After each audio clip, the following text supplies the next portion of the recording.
Y'all, good morning. If you coming fishing with me today, you best pack you a sandwich and let's go, because it's time, buddy. That sun is getting on up in the sky right there, and we're going to drop some baits down and get after it. I'm going to put y'all in the chest here while I get baited up.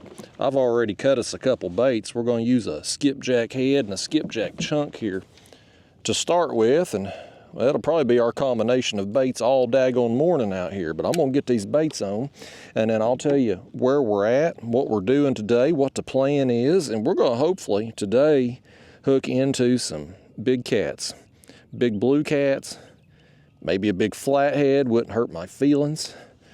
We're just gonna put in a few hours this morning, and we're gonna see what we can do today, y'all. Here is that first bait, skipjack head. That's on a Carolina rig with an 8-ounce egg sinker. I've got a Catfish Sumo bait stalker fly there under it. I don't know how well you can see that, because right now we're positioned right into the daggone sun. Y'all gonna get your sunglasses on here first thing in the morning. When I get done putting these baits on, I'm gonna do the same thing if I've remembered to stick them in the kayak. Boy, if I didn't, we're in trouble. I'm gonna be blinded out here today. Let's get this other bait on, and I'll give you a quick rundown of what we're doing, and we'll set out here and tell some stories and reel in a few fish today. What do you say? I'm gonna do this video today just unedited, raw and uncut. I'm gonna bring y'all with me. You my fishing buddies out here today. I'm probably gonna fish 4 hours or so today. There's that bait. Same rig, just a skipjack chunk. So we'll send that down. Right now, the depth here where we're at is about 48 feet. So these baits are gonna be down there roughly 45 feet deep. They're gonna be about 3 foot off the bottom or so. That's how we're gonna have them set up. Now, since I have fished this area last, the water has come up a little bit more. They finally got us raised up to normal summer pool here on this reservoir, Tennessee River. Today I'm on Chickamauga Reservoir, and so I've been on a pretty good bite down here in recent weeks, y'all. I gotta get my, hold on, y'all, I gotta get my glasses. Please tell me I stuck them things in here. We're gonna go blind today if I don't put my shades on.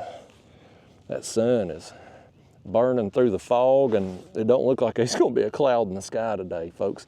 But I had come down here for a tournament and got on a bite, and I said, you know what, it's a little bit of a haul to get down here, but I've rode that bite. And so every time I have come down here recently, I've caught several fish, and I've caught some big fish, so I'm just going to keep riding that pattern. Now, it's been about a week now since I have been down here. I had I did some fishing at home, didn't do any good, and then I went to Kentucky, fished the Ohio River for a tournament.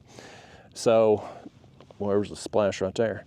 So it's been a week since I've been down here. Water has come up more. They've finally got this up to normal pool here. They lower our water down in the fall and winter months to help with flood control and whatnot. Usually by about mid-April, full pool, but here we are in May, and it's just now got up to full pool. But in addition to the water coming up, water temperatures have come up too with these warm days, and right now it's looking like 75 degrees out here. So here's the thing: we start getting water temps mid-70s, these catfish start wanting to nest. So it's possible these fish are some of them may already be on the nest, or here in the next week or two, they're going to be doing their thing. So I'm hoping that we're going to get a few pre-spawn fish here right now, just kind of working up where we're set up here. I'll show you here on the graph exactly where we're set up. And we got some fish down there, it looks like. I got my just basic graph here. I've got it jimmy rigged on this kayak. We're right here on the edge of this ledge, bottom edge here.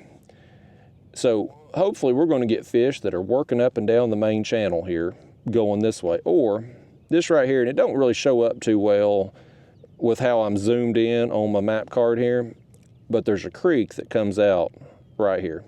And we're kind of at the bottom edge of that drop where this old creek come out, which is right over here. It goes up in that way. And so when I've come down here in recent weeks, the fish have been kind of working in and out of these creeks, I think, right? Like they're moving up in the shallows. A lot of the guys that was down here for the tournament, they were dragging baits way back in the shallows, up in the creeks, all up and down the reservoir here, and getting bit. And so I think these fish have just kind of been working in and out periodically. And how we're set up today and how I've been setting up is out here at the entrance of these creeks, so that as they move in and out, I got a meal right there in their face. And I've hit this creek recently. I've done videos there. I've done that creek there on the other side of the channel, and the next one down there, I filmed, I think, a couple videos down there. I filmed one or two with just me, and then my buddy Ryan come down, and him and I fished there. So anyway, this general area here in recent weeks has just been producing a lot of fish and a lot of big fish. So I said, I'm gonna ride it until it dies, man. I'm gonna keep coming back. So I've only hit this spot here once, and this was the first day I fished this area. We fished this creek mouth, and that was a weird day. Had a lot of stuff. The whole day was weird. Not just on the water, because I had some weird things happen that day with a hook straightening out and a channel cat getting my line all like knotted up in some weird way. It was a weird day. Then I get home and I have all this weird stuff happen. So it was an odd day. I did land a big fish that day and got several fish, but still, it was an odd day. So see, I'm gonna come out here this morning. Conditions are flat calm. You know, the wind's not blowing a certain direction to make me want to set up in a certain way. Don't have any current flow out here this morning. I said, you know, today's the day. We're gonna set up here on this one again. So we're gonna put in a little time today. It's gonna be hot today, y'all. Today's gonna be one of our warmer days. It's supposed to be 80-something degrees.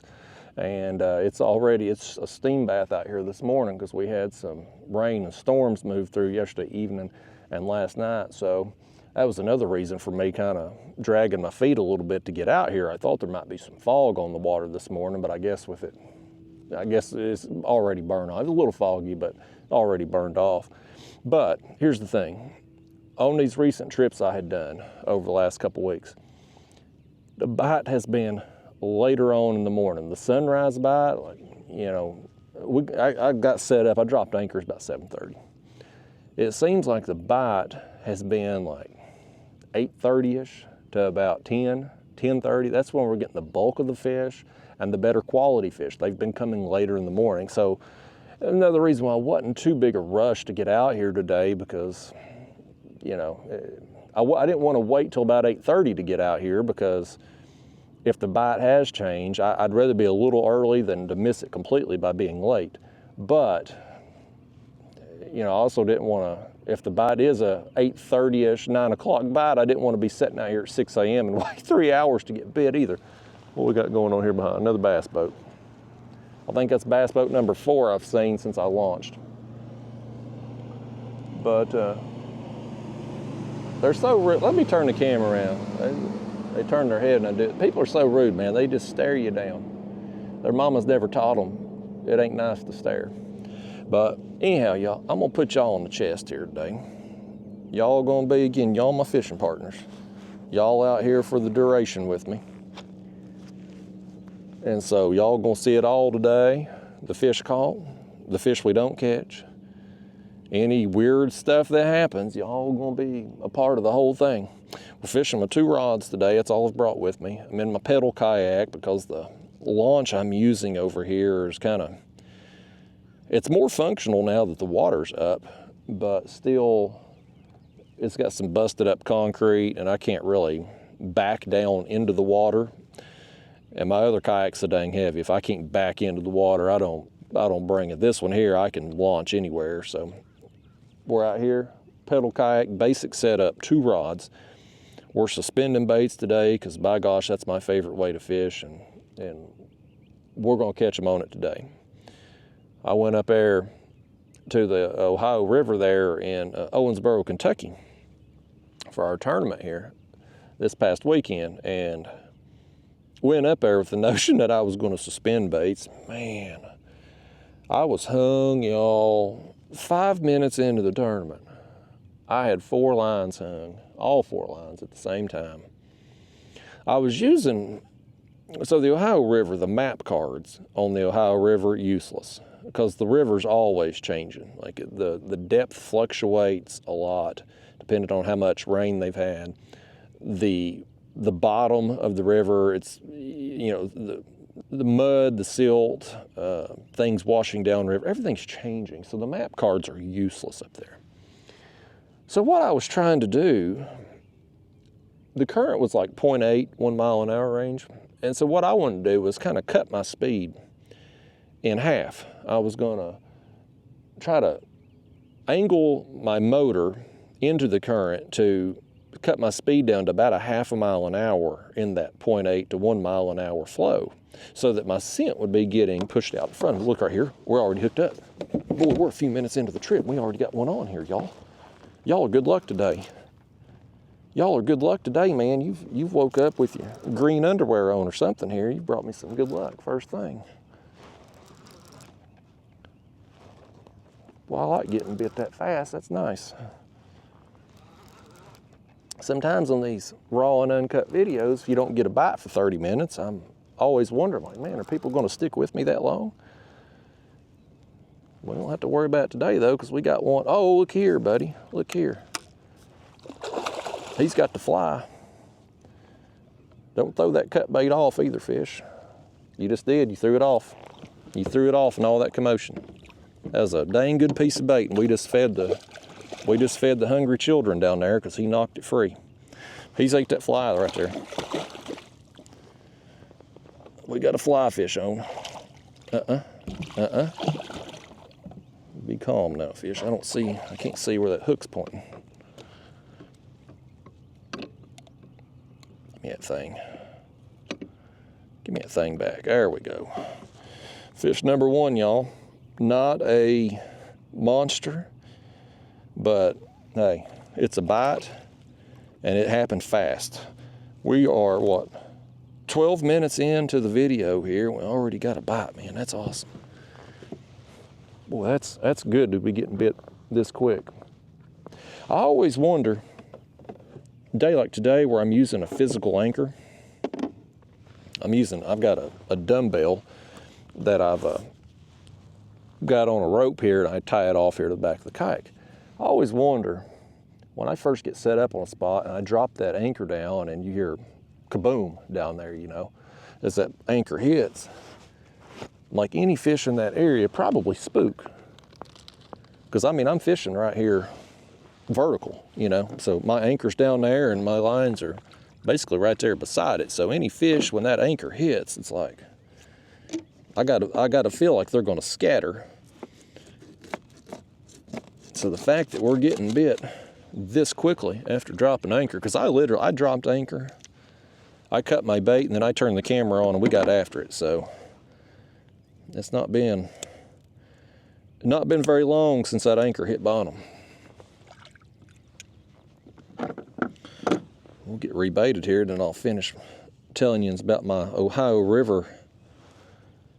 I can't call it an Ohio River disaster because I did win some money up there in the tournament, but it definitely wasn't the best trip for me, y'all. I did not have any fun, that's for sure. Other than beating my buddy Ryan and cashing a check, I didn't have fun on that trip. So there's our next bait, just another hunk of skipjack. We'll send it down there, and once we get it set, again, it'll be about 45 feet deep. I just want to be on the bottom edge of this drop. I could make an argument for fishing up at the top edge of the drop, but being on the bottom, you're kind of getting fish working along the ledge too, not just the fish that are working into the creek specifically. So, make an argument either way. If we did get bit up there at the top of the drop, takedowns would be a lot more intense because we'd be in shallower water. So that would be more fun. But we set up here, we're rolling with it for the duration this morning. But yeah, anyway, y'all, I go up there, and this Ohio River trip, I didn't pre-fish at all. I didn't practice. I had never fished that stretch where the tournament was going on before. The only time I've ever been to the Ohio River to fish was last fall, and it was the Rising Sun, Indiana area. We had our tournament there, and I had went up a few days in advance for that tournament to pre-fish, and then we had our tournament. So I've got about 3 total days experience on the Ohio River, but none on the stretch that we were at for this tournament.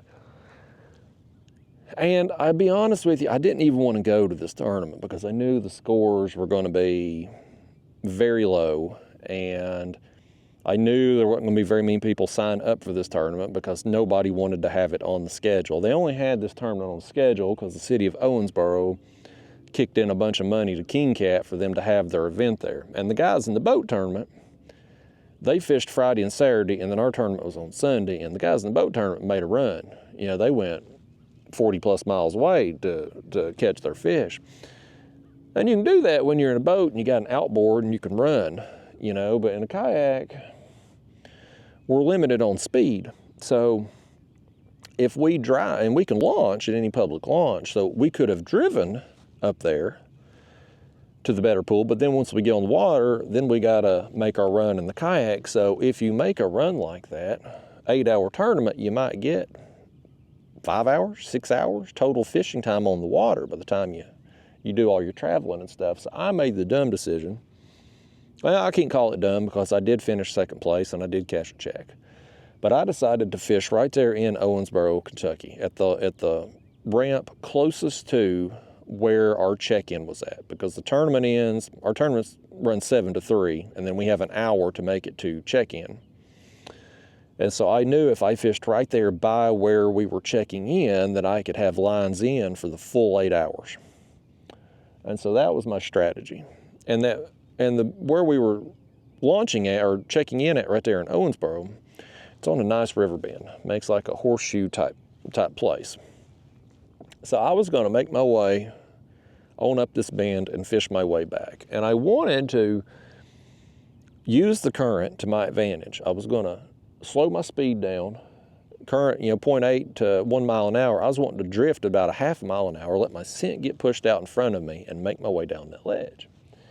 And so I was in my other kayak and I had the live scope. And so live scope, it's forward facing sonar, right? So it looks in front of you, whichever direction you've got the thing pointed.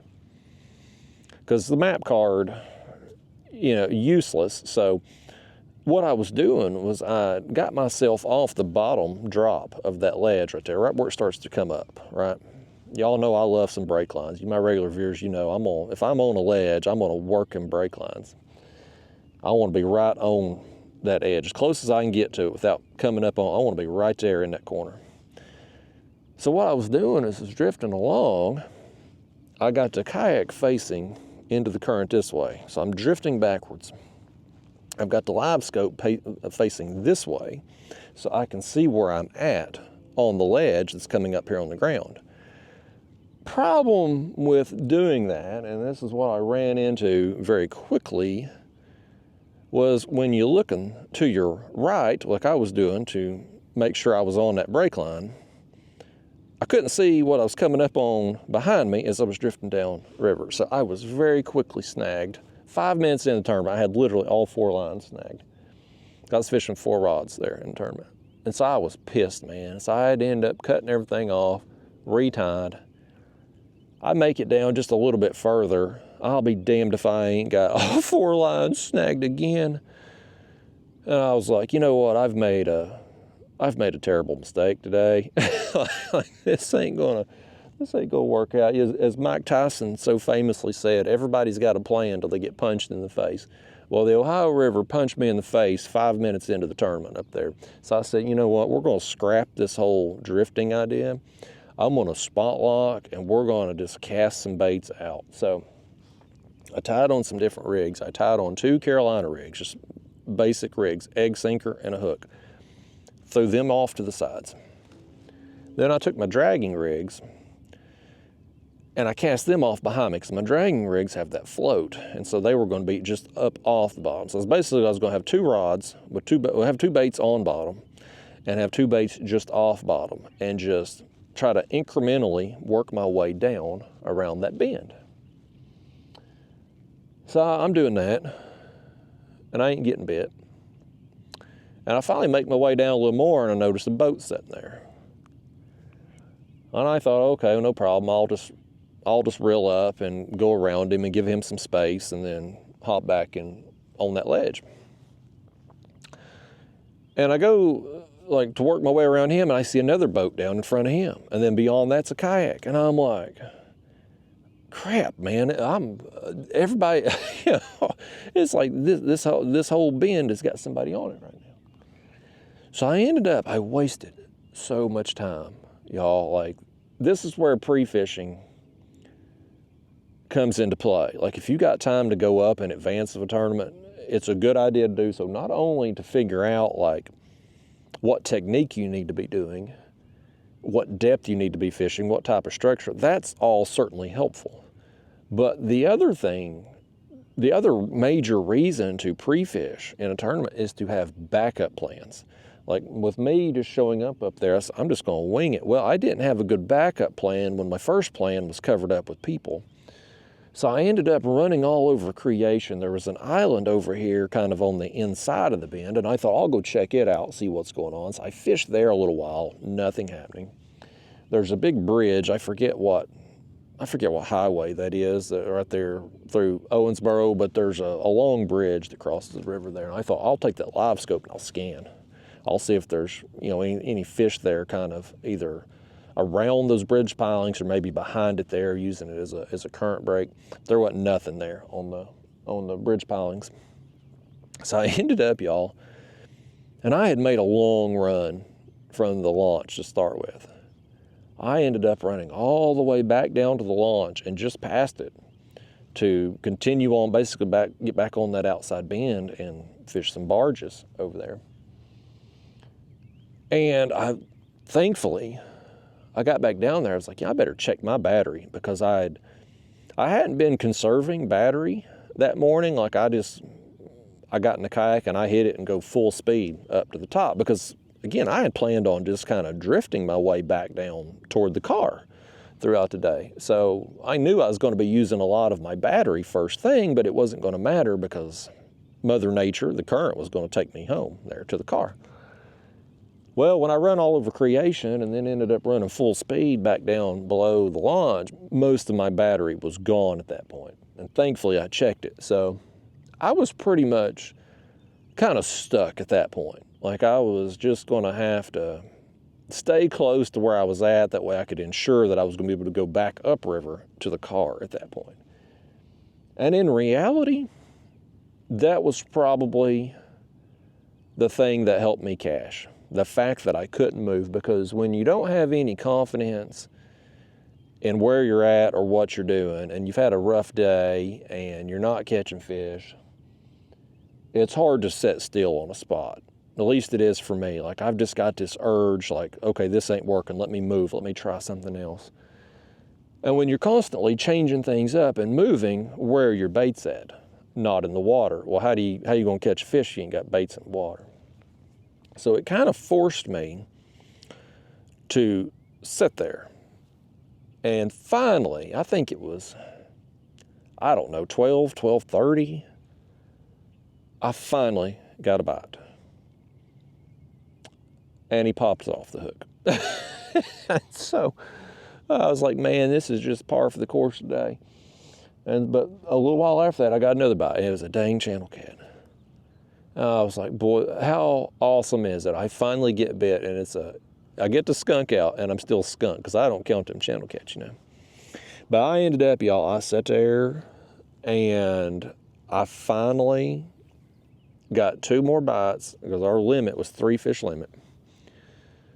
And my big fish, it was like 33.5 inches, I believe, 33 and a quarter, 33 and a half, something like that. I mean, it was not a monster fish by any stretch. But nobody had done any good up there, and nobody. Adam Flegel won it, and I think he had 95 inches total for 3 fish. He had big fish too at 35.5 inches. I forget what I had, 83 inches, 85 inches, something like that. But that got me second place.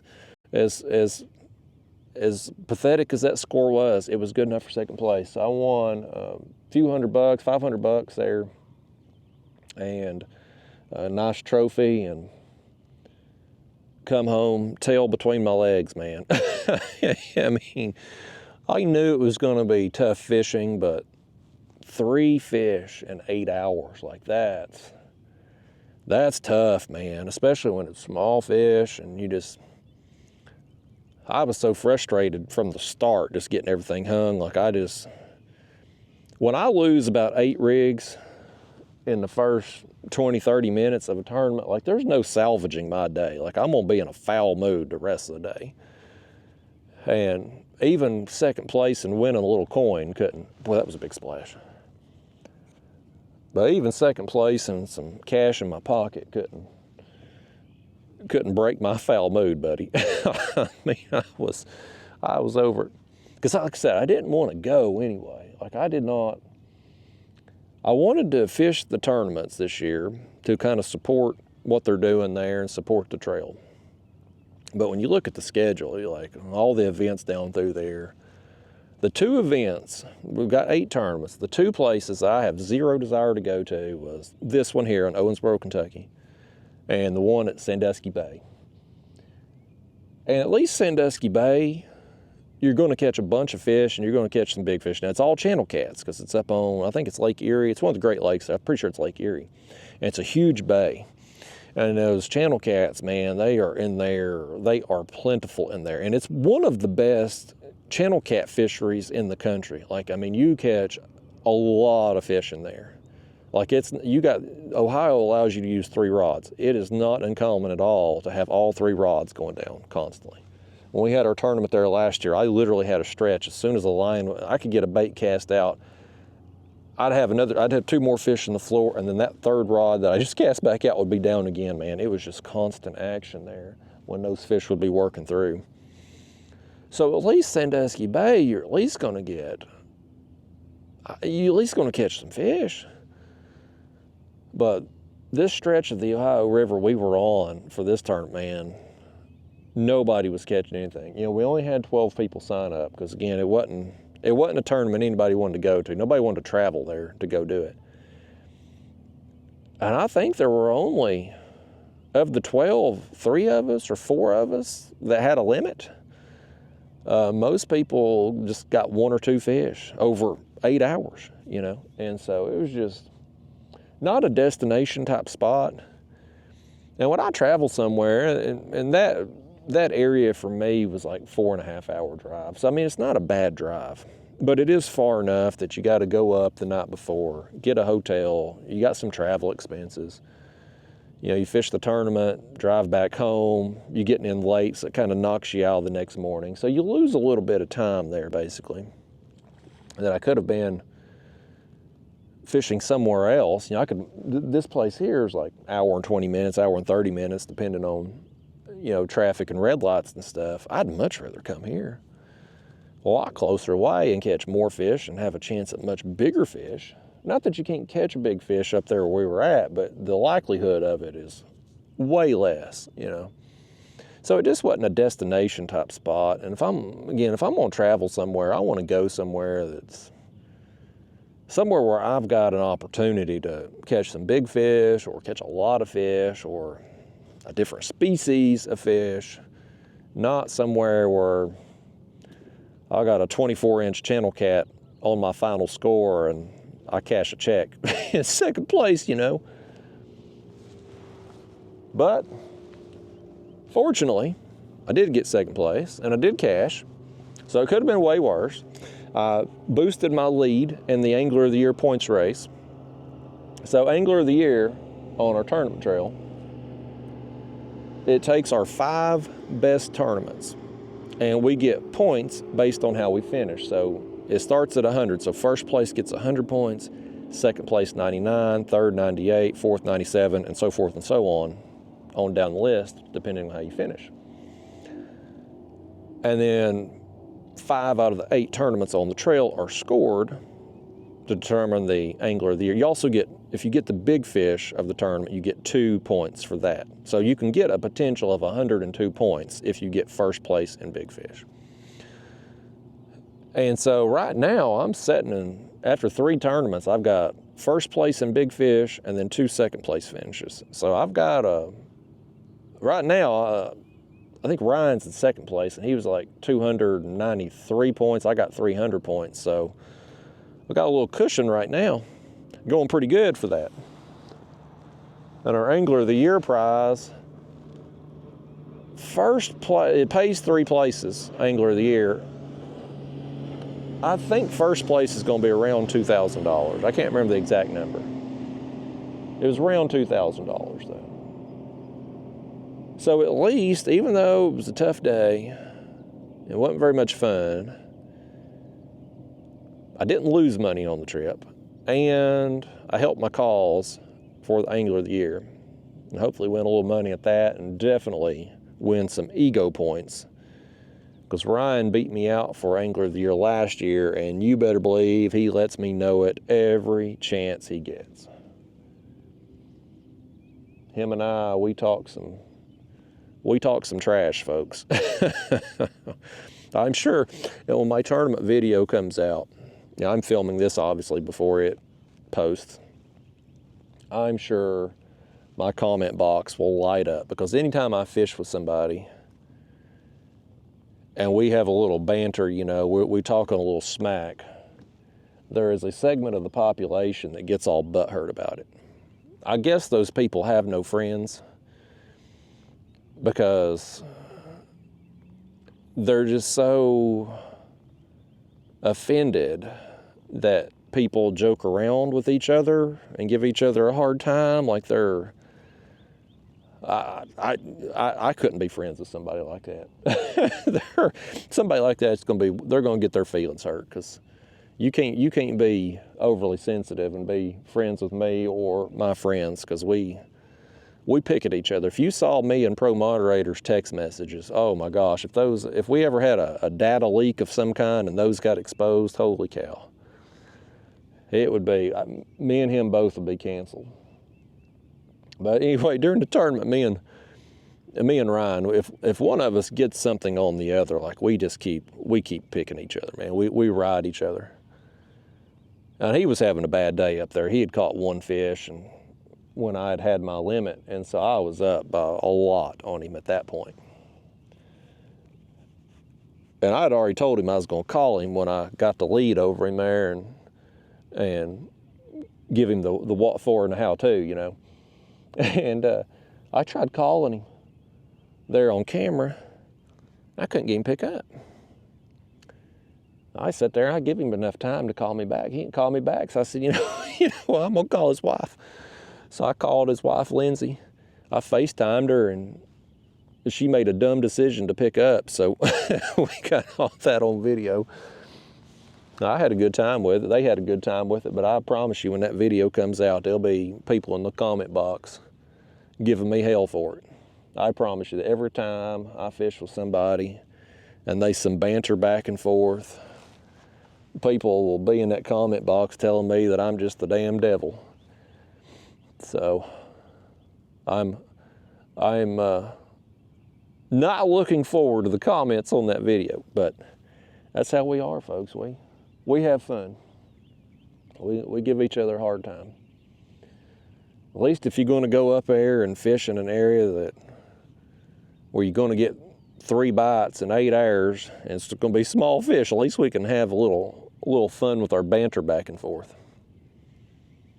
I done told our tournament director, though, I told him, I was like, Mike, if you put this place on the schedule again next year, I ain't coming, and you ain't guilting me into it this time, because he had called me like 3 times trying to sell me on coming up there. And I reluctantly decided to go. I'd caught bait. And I was like, man, I can come down here. I could fish around the house there on Fort Loudon or Watts Bar. You know, I could make a list of 50 places I'd rather fish than go up there. But I went, and that's that. But it worked out in the end. And here's the biggest kick in the balls of the whole thing, is I actually got kicked in the balls by 10 fish. My biggest fish of the day. I went to try to hold him up. Go and get a picture with him there, do the social media crap, you know, and that thing flopped and he hit me. I sat just like this, like I am now, but the tail it hit me just right to get me right in the you know what.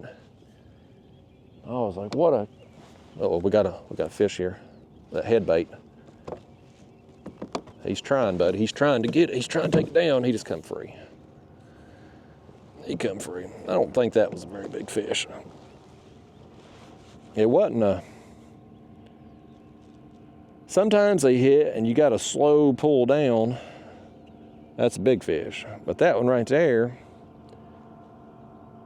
it was slowly going down, but you could see the rod tip like, dun, dun, dun, dun, dun, dun. Like you could see, it was like he was trying to swim and just couldn't pull it down. So that was probably a small fish getting up there and nipping. But hey, it's another bite. It's encouraging. Have a fish caught and another bite here in the first half hour after dropping anchor, and especially since we're still early from when the time period of when I've been getting bit. That's my fear of these unedited videos, is if I get on a spot and I'm not getting bit for a while, can I, you know, I'll set out here. When I commit to a spot I have confidence anyway. You know, I can pull up on Tennessee River, I can pull up places like this or anywhere where a creek dumps in. And I know in the spring or the fall, if I put time into those places, I'm gonna get bit. It's not if, it's when. Like if I just put the hours in, I may be out there at the wrong time. That may happen. But it's just a matter of time. Like I can sit out here on the spot while not getting action and have confidence to stick with it because I know what's coming eventually. But you take somewhere like up there in Owensboro, Ohio River, where I didn't have a great deal of confidence going up there anyway, just because I knew we were all going to have low scores. And when you're not getting bit in that situation, boy, the confidence, you know, it's hard to set somewhere when you don't have the confidence and ride out a slow bite. That was tough on me. But today, I could deal with a stretch today where we don't get bit for a while. I don't know if y'all can, but I can, because I know what's coming. The biggest thing right now, though, is just going to be the spawn. With it 75 degrees, we're at that window of time. Usually back home, you know, again, I fish Fort Loudon and Watts Bar, which are today's Chickamauga. So Tennessee River, you got Fort Loudon begins the Tennessee River. Watts Bar below that, Chickamauga, and then Nickajack, right? So it just makes its way down. And the climate, the further south you go, water temps usually heat up a little quicker. Now, back home, Fort Loudon and Watts Bar, most years you're going to go into the spawn usually end of May, early June. That's usually when the bulk of the fish, some of them will go on the nest early, some of them will go late, but usually you get to late May, early June, the bulk of the fish are spawning. Down here, I don't know what today is, May something or another, but down here, you know, obviously a little bit further south, water temps, water conditions going to be a little different. May go a little sooner down here. So it's possible some fish could already be doing their thing, but usually during the spawn, bigger fish get harder to come by because your male, with catfish, the male goes in, makes the nest, female goes in, drops the eggs. She's like, my job's done. Sayonara, buddy, I'm gone. They come back out. The males stay on the nest to guard the fry right there. So you got a chance, even during the peak of the spawn, when the bulk of the fish are on the nest, you still got a chance at catching some big female cats. But what you oftentimes get So we got this rod over here getting nipped again. Better leave that alone, fish. Now I ain't playing with you now. But what you'll oftentimes get during the spawn is you'll get a bunch of action. Like you'll find yourself on a pile of smaller fish, more, you know, that's not on the nest. Like you can have good days of numbers of fish, even though you may not get a lot of quality fish. And y'all know me, I like catching fish. You know, the gear I used, I can enjoy a fight of a 5-10 pound fish with the stuff I use. So, you know, if we get on a pile of fish instead of big fish, well, that's okay with me too. But at some point here, very soon, our big fish bite will decline and we'll start catching smaller fish, numbers of fish. But I always, during the every year, man, I always get a big fish or two every year. Just right place, right time, big female, you know, it happens every year. It's just leading up to the spawn, you get bigger fish a lot more frequently, you know, when they're feeding up ahead of it. And we were on a good bite here the last couple of weeks as these fish have been working in and out of these creeks. I think they've just been making more shallow you get more shallow movements in the spring and the fall, and it's been fun. I've had a dang good time. Even driving, the extra driving time, been totally worth it to come down here. I hope it pays off again today. If we get to a point, and I mean, we're sitting on the spot today, but when we get to a point here soon where I'm convinced that most of the fish are on the nest, we'll transition away from anchor fishing like we're doing today, and we'll get on the move. We'll either drift if we have current, or we'll troll if we don't. And me, typically fishing the morning hours, usually don't have much flow, if any, just because TVA's generation schedule, they usually kick the generators on midday and then run them till 10 at night. There's, oh, another little peck. But they'll run them generators till 10 o'clock at night, midnight, and then cut them off. And so if you get out early and you fish the morning hours like I do, you're usually off the water before they kick on the generators. And even if they do kick them on at like 9, 10 o'clock in the morning, depending on where you're at, the flow may not get to you.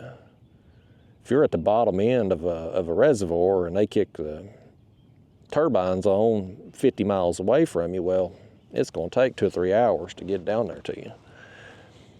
So I've gotten adapted through the years of learning to fish without current and be successful. So that's when we'll start trolling. If we got wind, we can use it to drift with some days, but we'll get on the move and we'll start looking for those schools of fish and trying to run into some better quality fish as we make our way along.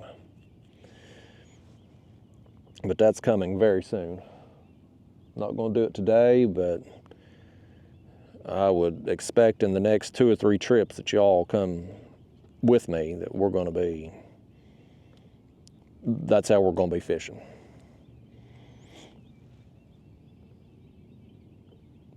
So if you're somebody that likes drifting or trolling for cats and that's the kind of videos you like, stay tuned because they're coming.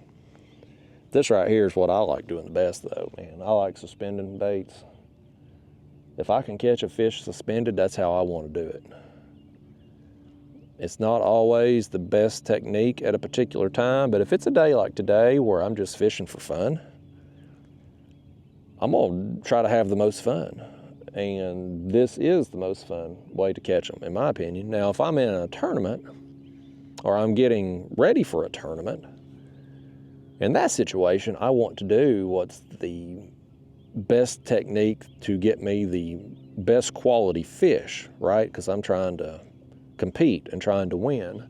So I'm going to do whatever, whether it's anchor, drifting, dragging, whatever I got to do, man, I'm going to try to do it. And leading up to the tournament, I'm obviously going to be, if I'm pre-fishing, I'm going to be trying different things, trying to figure out what's going to work best, where it's going to be the best place to fish, what depth, what type of structure, et cetera, et cetera. But a day like today, where we're just coming out and just going to enjoy a beautiful morning here on the Tennessee River for a few hours, I'm going to kick back, relax, drop some baits down, suspend them, and just have fun with the fish we catch, man.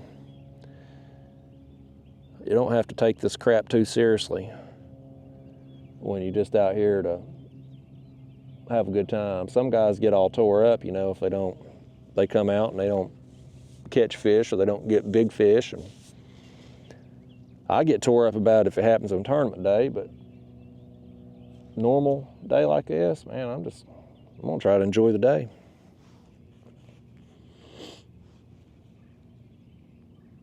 You get them days where some days if you go out 2 or 3 days in a row and you're doing this, you know, and you don't get bit, maybe you get skunked or you catch 1 or 2 small fish, that can get a little frustrating. Because I mean, obviously I want to have fun, I want to enjoy the morning, but I want to catch fish too, you know. So then you start playing the mind games with yourself, like, well, maybe I should have done this or should have done that. But most days, I'm pretty content with what I'm doing.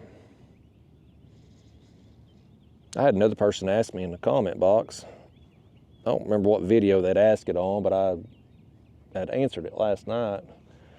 They had asked me again about getting skunked and stuff, and I do get skunked, like it happens.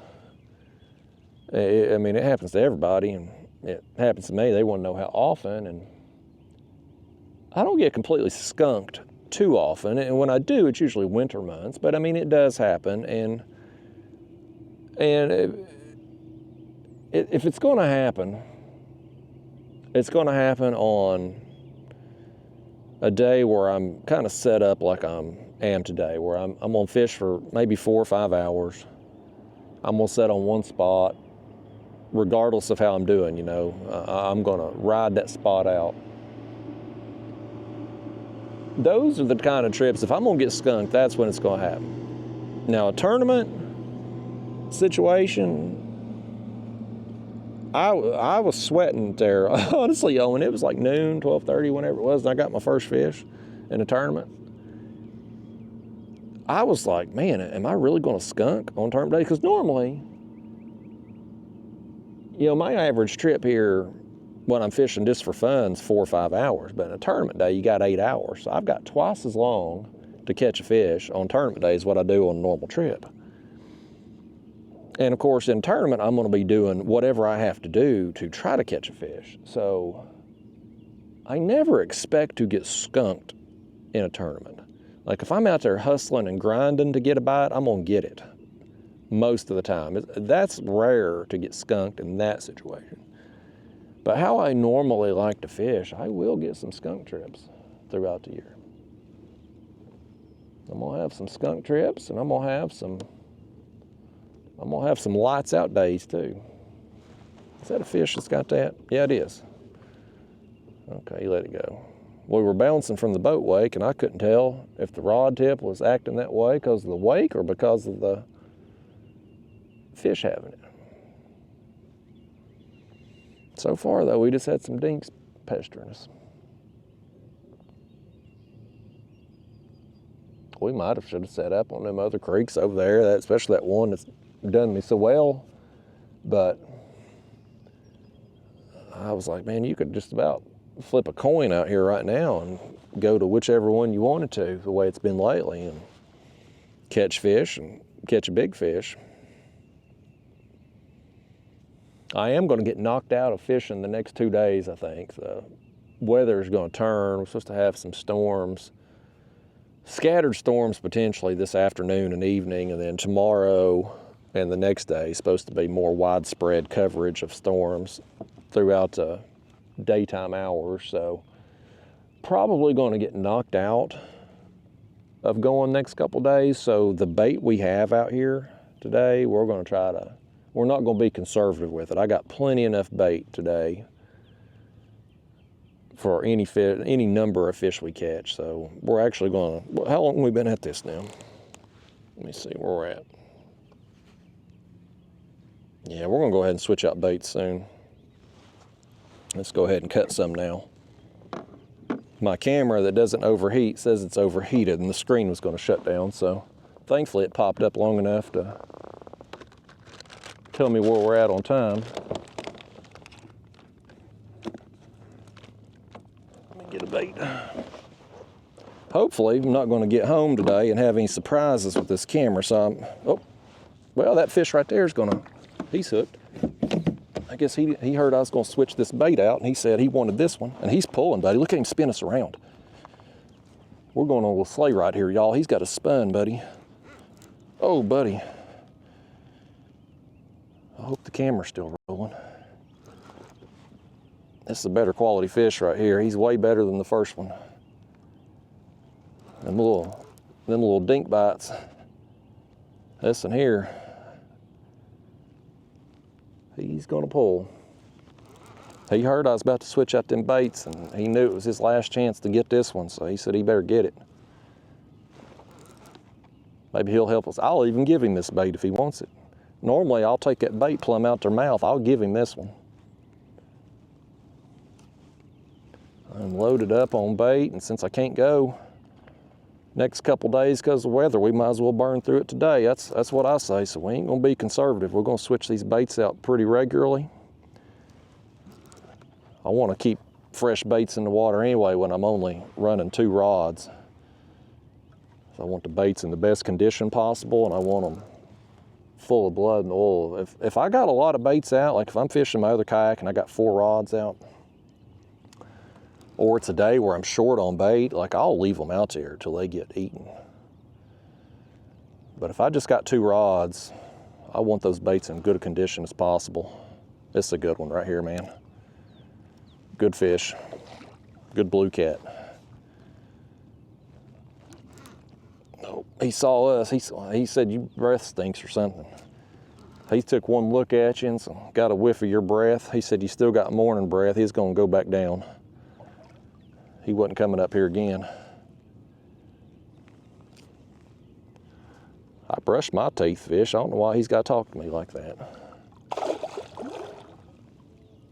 We'll let him tire himself out, though. I ain't going to bring him in full of energy.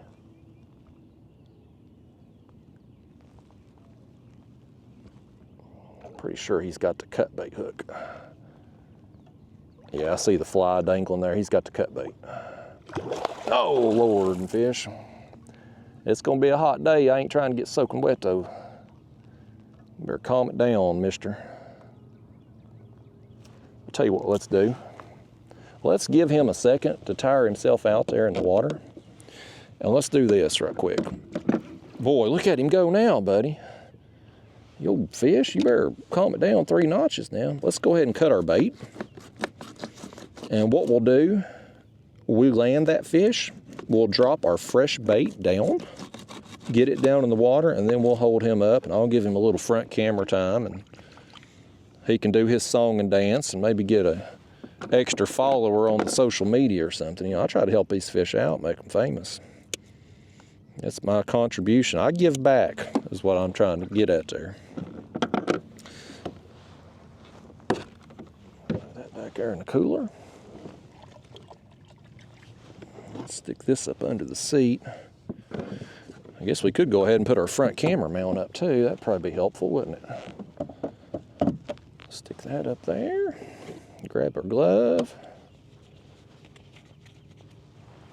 Okay, come here, fish.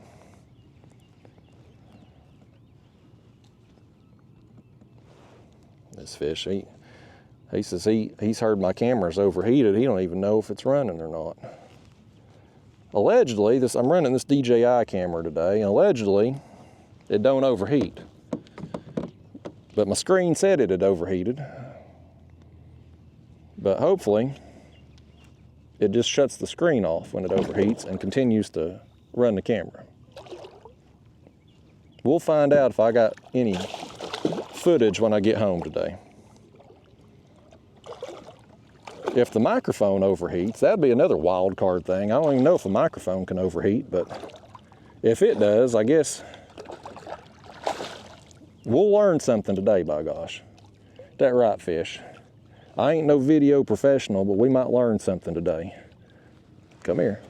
Nope, nope, Nope, no sir, you're gonna calm down now. It's time for you to maybe think about acting like somebody. It's time for you to grow up, fish. There we go. Let's leave him sitting there just a second. We're gonna put our other bait on here.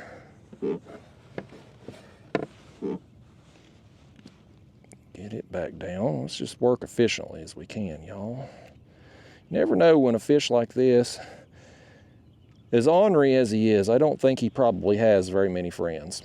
But he may have one or two down there. This could be these hoodlum fish, you know, they troubled teenagers, they run in packs, and them old submerged bridges down there, they get down there with spray cans and put graffiti all over them. That's the kind of fish that does that. Make sure that thing's hooked good on there. Yeah. Got the gut pocket in there. It may fall out on the way down, but be some extra scent going down through there as it drops to the bottom. Don't have any current flow, but as our baits fall down, it will kind of hopefully disperse the scent a little. I'm gonna set y'all up here. If that camera's rolling, y'all get a picture for me. I can't operate the screen there to see exactly where I'm looking at, but that's all right. It's a pretty good fish. He's skinny, but yeah, not bad. Fun sizer. Definitely an upgrade over our first one for sure. Fish you bigger than anything I seen in a tournament day up there in Kentucky, that's for sure. You well over the size of that big one I caught up there. Well, let's let him go. I can feel he's wanting to flop. I can feel him. I could feel him tensing that tail up. I could feel him. I can't get my words out, y'all. My brain's overheating too, like the camera apparently. Boy, it's early in the day for that camera to be doing that. I guess because we're looking right into the sun maybe with that screen. I don't know. Technology often makes me angry. I love it, but boy, it pisses me off when it don't work. And sometimes technology just don't work. At least this camera allegedly still runs, even though you can't operate the screen. GoPro shuts completely off, and then I'd have to stick it down in the cooler and down in my ice and cool it off and turn it back on. All these cameras have got pros and cons to them. There ain't a perfect setup out there. But yeah, you look at this bait here, y'all, if you can. That bait right there, I mean, it's still got the innards in there. It's still bleeding up here. Like, that's a good bait. Like, there's nothing wrong with that bait. But this bait we just cut, it's significantly fresher, a lot more blood, more oils and stuff in there. So we're gonna just spruce it up. Normal day, if I was fishing more rods or I didn't have bait, I'd leave that other head on and have complete confidence we were gonna catch a fish with it. But I wanna have everything perfect right now, since we have the opportunity to have everything perfect right now.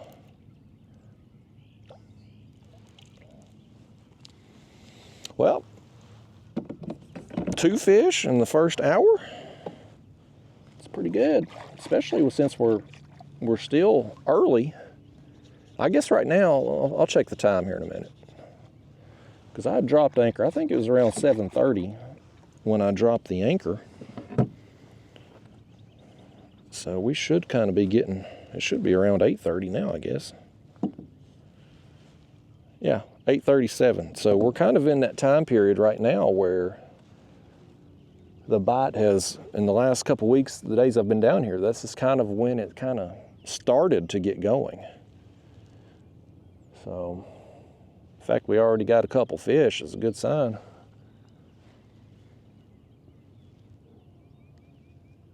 Up there, my last day of catfishing there for the tournament, man, 3 fish in 8 hours. Boy, my average wasn't very good there. That's 1 fish in over 2 hours. So we already blowing that trip away.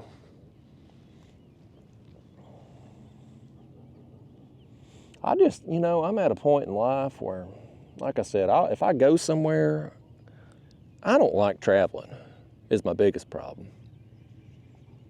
Like if it's a destination spot, like the last couple years I've went down to the Florida Keys in the winter. And I do look forward to that a little bit just because of the sharks and the scenery, and I'm going down there in the winter when it's cold here and it's beautiful there. I look forward to that. But otherwise, just traveling somewhere, I don't like the travel portion as much. I guess because when I was working my regular job, I was doing travel nursing. I'd done that for 10 years before I left that to do this YouTube when YouTube kind of took off for me. And so during the 10 years I was doing travel nursing, I was on the road a lot. And just, I got to a point where when I was home from work, like, I just wanted to be home. And even though I'm a few years removed, I've been doing this YouTube crap full time now for a few years now, I still just kind of like to be home. So I don't get all excited about I think people, and I used to be like this too before I got into travel nursing, is you'd work your normal job and you got your routine there at home, and every day you're home. So vacations were something you look forward to, a chance to get away, do something different and whatnot. But I think when you travel for work all the time, when you're off, you just kind of want to be home.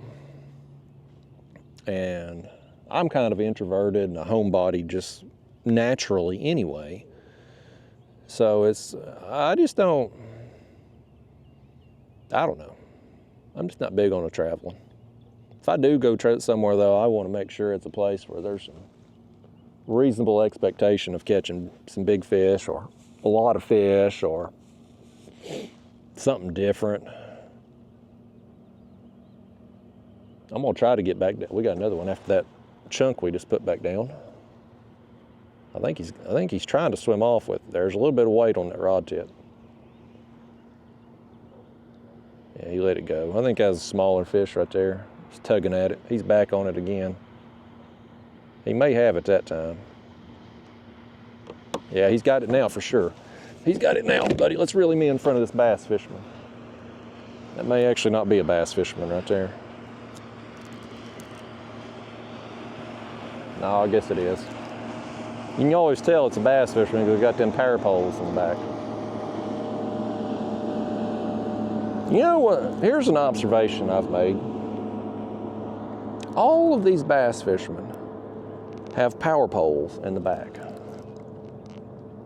I have never seen a bass fisherman actually use power poles. Ever. Never one time, ever. They all have them on. I've never seen them in use. That's a smaller fish here. He has ate the cut bait hook though. So that's 2 on the cut bait, 1 on the fly now. Come here, fish. You've thrown that bait off, but that's all right. We got plenty. I'm willing to give you some bait today. Not if you're gonna act like that. You being unruly here. This is another one here. It probably graffitis the submerged bridges down there. When TVA flooded all this to make the reservoirs on the Tennessee River, there was a lot of stuff, pre-existing structures, houses, road beds, bridges, railroad tracks, stuff like that got submerged. I bet you this fish right here seeing how he's acted with us, I bet you this fish is one, he's probably broke into every one of them houses down there that got submerged. Get on down there, fish. I know you've been, and he splashed me again. Did you see that? He got me again on the way out. That old fish. I guarantee you he's broke into every one of them houses down there. I guarantee it. That's how them dang fish are, man. Lord. Let me see here, the camera. Maybe if you splash a little water on y'all and the camera there, it might cool it off a notch. Let's see if we can get another bait.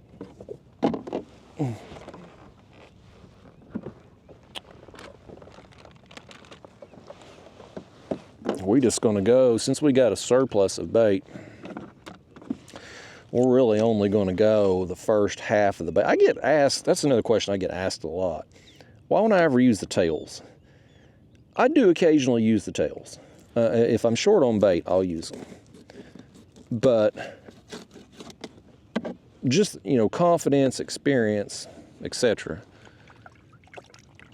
I have way more confidence in the head baits and the first half of the skipjack where all the innards and everything is.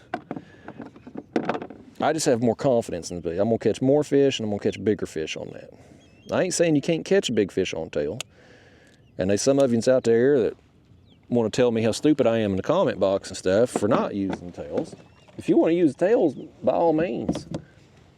But just for me personally, my experience, I've gotten better quality fish on the first half of the skipjack. So when you got a day where I've got a surplus of bait, I'm probably not going to use any tails. That's just how I roll with it. I do use them flies on my rigs now. I've caught a bunch of extra fish on them flies, buddy. That's one thing, since I started doing these raw and uncut, unedited videos, just posting raw footage, you know, that's one thing that I hope these, I don't even know what you call them, skeptics, cynics, these people that, for some reason, you know what I'm gonna do? Instead of throwing that tail back, we got some small fish down there. Let's see if we can, instead of them chewing up our other baits, let's see if we can just cut this up in some small pieces here and see if we can't feed the hungry children. We'll appease them with these small pieces of bait. Maybe they'll leave our other ones alone. But since I've been doing the unedited videos, like when I get a fish that's on the fly, it's obvious it ate the fly. You know, I've had people, and it kind of pisses me off, like they accuse me, I've had people flat out accuse me of altering the video. They claim I'm not catching fish on the flies, that I'm just making it look that way on the video to sell more flies, as if I give a damn about selling flies. What the hell? I don't care about selling flies. You know, yeah, I'm like, you know, they come up with this, here's these chunks here. I'm just gonna feed the hungry children there.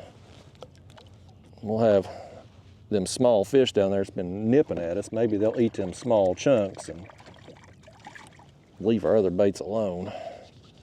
It'll chum the water a little bit there too, you know, put a little extra scent, because even though there ain't no current, just that bait just falling down through the water.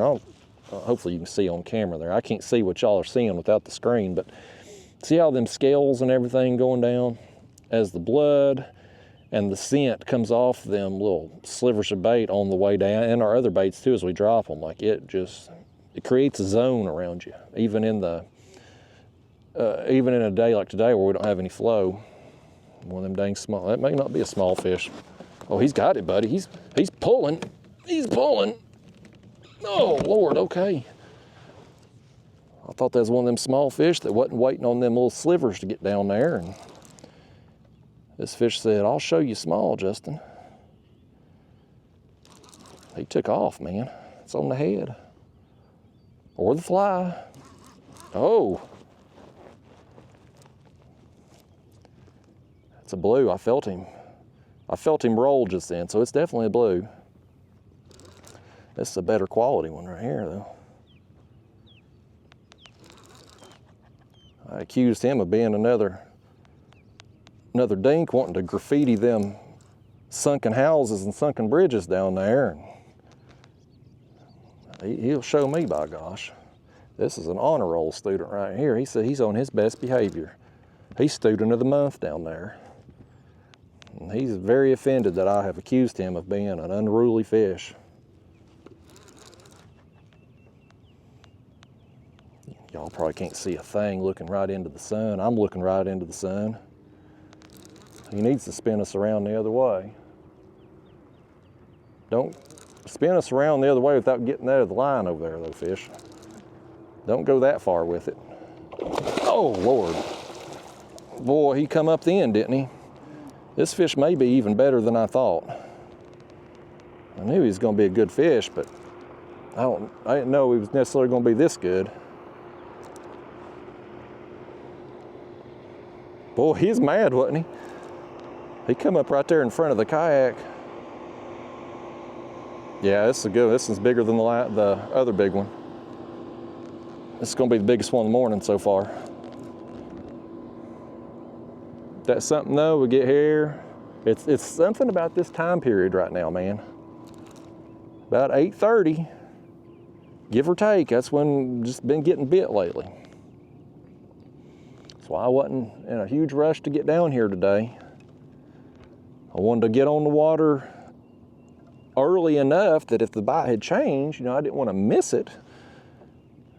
But 8:30 to 10, 10:30, 11 o'clock, that's when it's been on lately.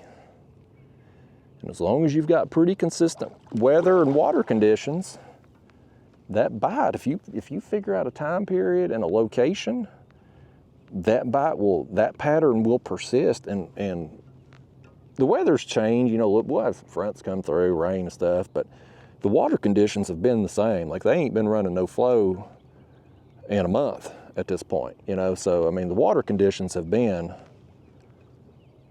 the same. Nothing's changed with that.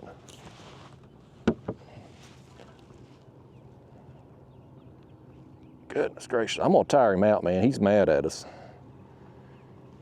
You in a kayak, you gotta play them out a little more. Fellas in boats oftentimes net them and they can flop around the floor of the boat while they get their camera stuff set up and all that. But here, we don't want them flopping around on the floor of the kayak because they're gonna be flopping around in our lap, you know? That's when you get hit you get tail slapped in the gonads, like happened to me this weekend. And that is not a good time, folks. I don't know how that fish got me just right in the gonads, but he did, buddy. He tail slapped me and hit me just right and got it, buddy.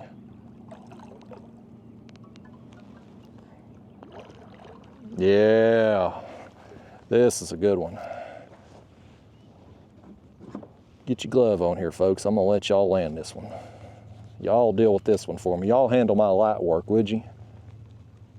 It's high time y'all started earning your keep here on this channel. You come fishing with me, you need to start baiting some hooks and landing some fish for me. I'll go ahead and just reel them all in. I'll do the fun part, y'all do the work. Y'all could be my first mate. Ain't that how it works on them big fishing boat expeditions? The captain sits in the chair and takes all the credit for everything, and the first mate does all the hard labor. That's how our relationship needs to be. I'll have all the fun and take all the credit, and y'all do the work. I think that's a great idea. That's probably the best idea I've ever had. This fish here, he said he never had a good idea in his life. He said he made a mistake biting that bait.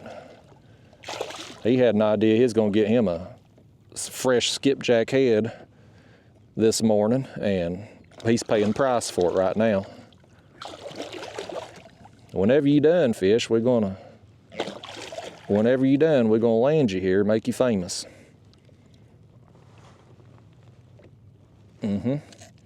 Oh, no, no, no, sir.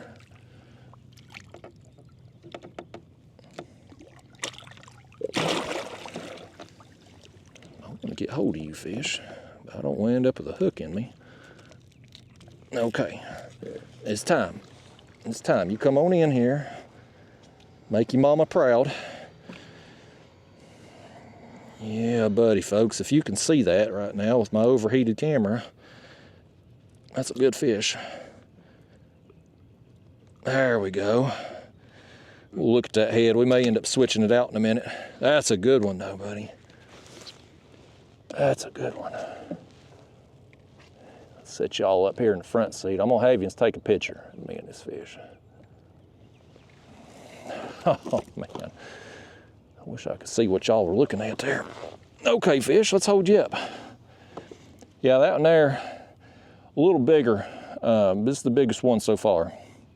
He's a skinnier fish for the size, but I mean, that's a dang good fish either way, buddy. He took a rod over hard, and you know, the tackle I use, the way I do things, it don't take a fish like this is a dang good time. I mean, you're gonna see a huge bend in the rod, and that's why I love suspending baits, man. It's fun. You get one this size, bury a rod. Worth the drive, fish. You were worth the drive today, buddy. He's dark too. At least he looks that way with my glasses on. I bet he's been spending some time up in the shallows, getting ready to nest. All right, buddy. Let's send you on. There you go. We'll fist pump that one, by gosh. That one's fist pump worthy. All right, man. All right, y'all. 8:30-ish, here we are. We're getting better quality fish. All right. That makes me excited, y'all. I'm happy about that. I hope y'all excited. If you ain't excited about it, I don't know what the hell you're doing on this channel, buddy. That's good fish.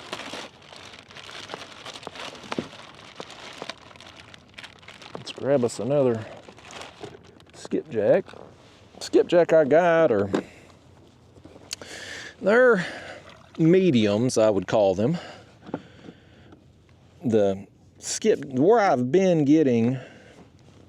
Where I got these skipjack at,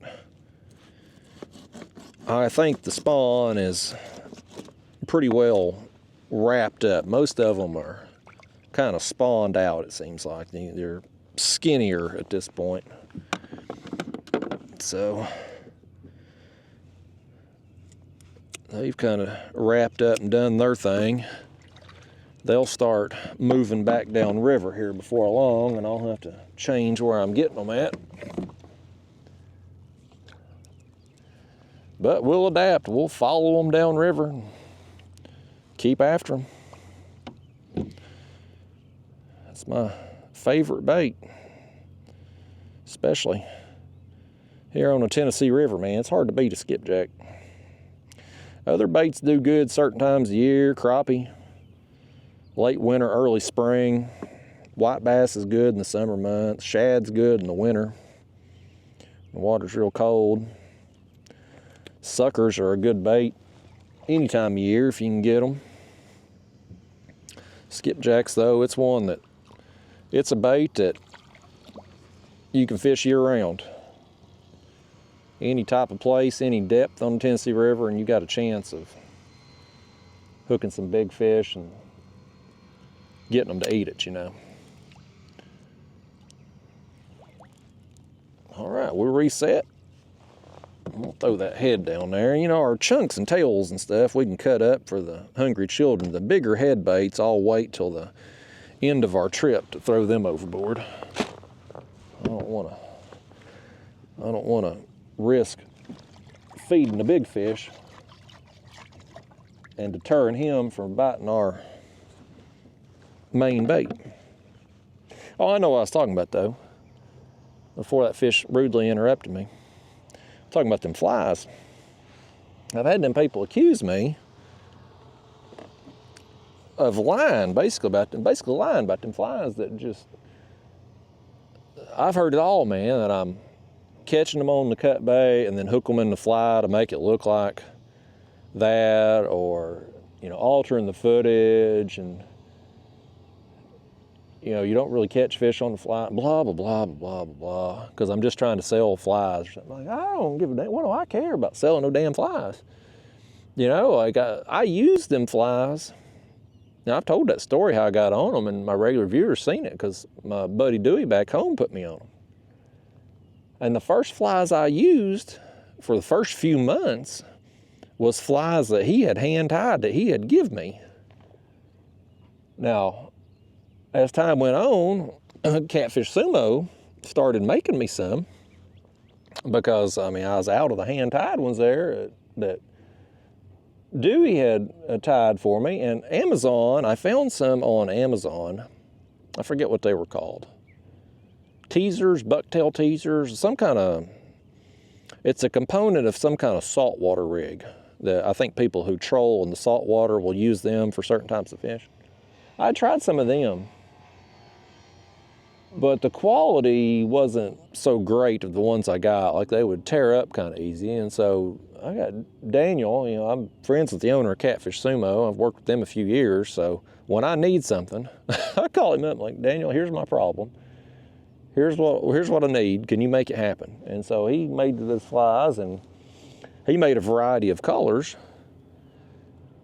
And I kind of, you know, I'd been catching so many fish on them, and I tried out the different colors and whatnot. And for whatever reason, I settled in on this goldfish pattern color. The yellow-orange color just seems to catch more fish, and it's caught some better quality fish. Now that I run that color of fly almost exclusively, it's hard to say for certain if that fly color would have produced against another color on a particular day, since I'm not running them side by side anymore. But when I was running them side by side on my rigs, I just developed so much confidence in that color that that's what I stuck with. But here's the thing, y'all. Here's the thing. And this is the point I was trying to make when I went off on these side tangents. When I'm doing these, either today, like I'm doing a unedited video, or if I'm doing a live stream, which I need to do I ain't done a live stream in a while. I need to do one soon. But when a fish eats a fly in this situation, buddy, it's there. Like, you're unedited, like you're seeing unclipped footage here. So there's no manipulation. When I pull up a fish, or I pull up a big, like I had one, it's been the last couple of weeks, because I was set up over there on that creek, and I had a big fish eat that fly. Like, you know, when it's unedited, when it's raw and uncut, like, it is what it is, man. You see it all, whether it's good, bad, whatever happens, you see it. And so hopefully I'm gonna shut some of these people up that wanna call me a liar. They don't even know who the hell I am. They wanna call me a liar. I'm gonna shut some of them up, but with this unedited footage, by gosh. They just ain't no, I don't understand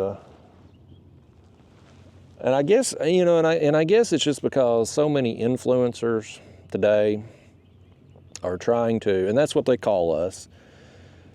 You know, with me having this YouTube channel and stuff, I'm considered a quote-unquote influencer. That's the fancy term, because we have an audience on this platform, and therefore we have an opportunity to influence purchases of the audience members, right? Like, that's why they call us influencers. And so I guess because it's been so overdone by people on YouTube and TikTok and Instagram and stuff, that people just don't have any trust anymore. So if you see something with your own eyes, like me reeling up a fish that's eating one of them flies, you just can't trust it, you know? So part of me, I guess, kind of understands where they're coming from a bit. But, you know, when I pull them up, it's one thing if, like, and I do snag a few fish, like they'll try, I think they try to eat the cut bait, and then they roll, and they end up getting snagged in the tail or the back or something with the fly. Like, that happens too. Don't get me wrong, like, that happens too. I catch some fish that I've reeled up foul hooked. But over the last couple years that I've been using flies, man, I have caught, I don't know how many fish, a bunch that have got the fly in the mouth, like have eaten the fly. Like you don't catch that many in the mouth by accident, by coincidence. Like they know it's there. And even I've caught them 100 feet deep. Like there can't be any light penetration down 100 feet deep. Like there can't be. But I think they're just they're so in tune with their environment. They know something's there, and if they're wanting a smaller presentation that day, they're on it, man. And so hopefully I'm gonna shut some of them people up. But I do so we got another barge going by over here. I saw a bunch of barges up there on the Ohio River, man. That's barge traffic on the Tennessee River ain't nothing compared to the Ohio River. And our barges down here are small.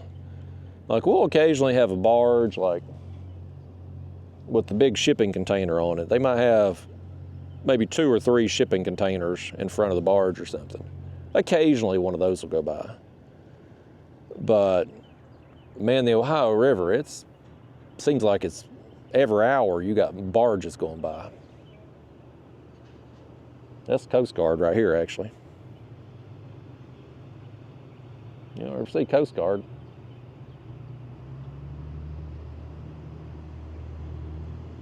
I don't know what the hell they're doing. Oh, they got new buoys. That's what they're doing. I guess they're putting new buoys out. We've had enough drunken boaters hit buoys out here and bust them up and stuff. I guess it's a time to be replaced. I hope they ain't going to replace this one up here in front of us.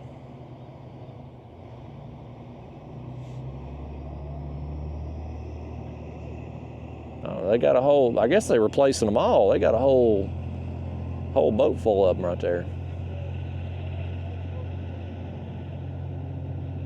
Anyway, I was talking about flies and influencer stuff. And so I kind of understand, we're at a point now where social media is so overdone that I kind of get the distrust. It's hard to trust when you got some of these TikTokers and YouTubers just obviously trying to shove product. They're full on Billy Mays, ShamWow infomercial, trying to shove products down your throat. So I kind of get the distrust a little bit.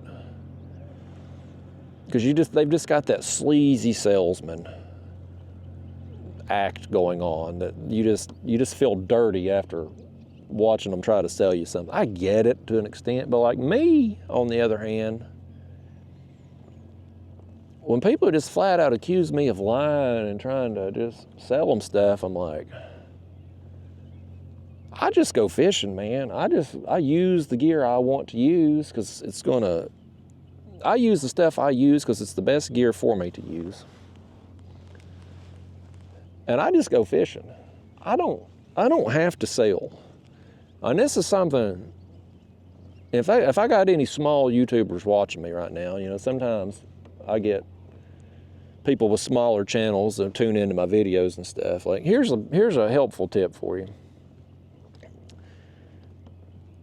If you grow your channel to a point that it's big enough that you could actually make some money from selling stuff, if your audience is big enough that like you could actually earn some decent commissions or whatever from selling stuff, if the audience is that big, if you're getting that many views, then you don't need to sell anything. Your sales are going to come organically. Because, you know, my channel here, I ain't a big channel compared to a lot of the grander scheme of YouTube or anything. But I get a fair amount of views. And just me going out and getting this time of year, I'll get 1 million views or more a month on my main channel here in these spring and summer months. Just getting 1 million views a month, I'm going to sell a ton of stuff. Like I always link my gear down in the video description and stuff. I'm going to make a ton of sales without having to sell anything. Just me going out and filming myself, using the products that I use, people are going to see me having a good experience with the products that I'm using, and they're going to go oftentimes purchase them. So I don't have to come on here and, you know, shove this product down your throat or push this discount code or, you know, whatever. I should do that more, you know, obviously with being friends with Daniel there, the owner of Catfish Sumo, and me wanting to support him. I should do that more for him. But I just don't have to. And the point I guess I'm getting at there, if you are an up-and-coming YouTuber or TikToker, you don't have to be Billy Mays ShamWow salesman to sell some stuff. Just go out, go fishing, have fun, use what you want to use, and link it, and you'll get sales, and it'll happen organically. Do I get as many sales as the guys that are really going hard and pushing stuff? No, I probably don't, truth be told. But most of them, when you compare their views to mine, I get a hell of a lot more views. And those views are valuable. That's when you get your ad rates and stuff from. Is this fish here, he's learned, this fish right here, he's learned a valuable lesson. Not just about not shoving products down people's throats, but he's learned a valuable lesson about life here, about taking the free meal. Ain't nothing free in this world, fish. You thought you had a free meal and it had a hook in it. But I just don't want to be sleazy salesman. I mean, I got my own line of rods right here. I rarely even mention them. I mention them when they first come out to let people know.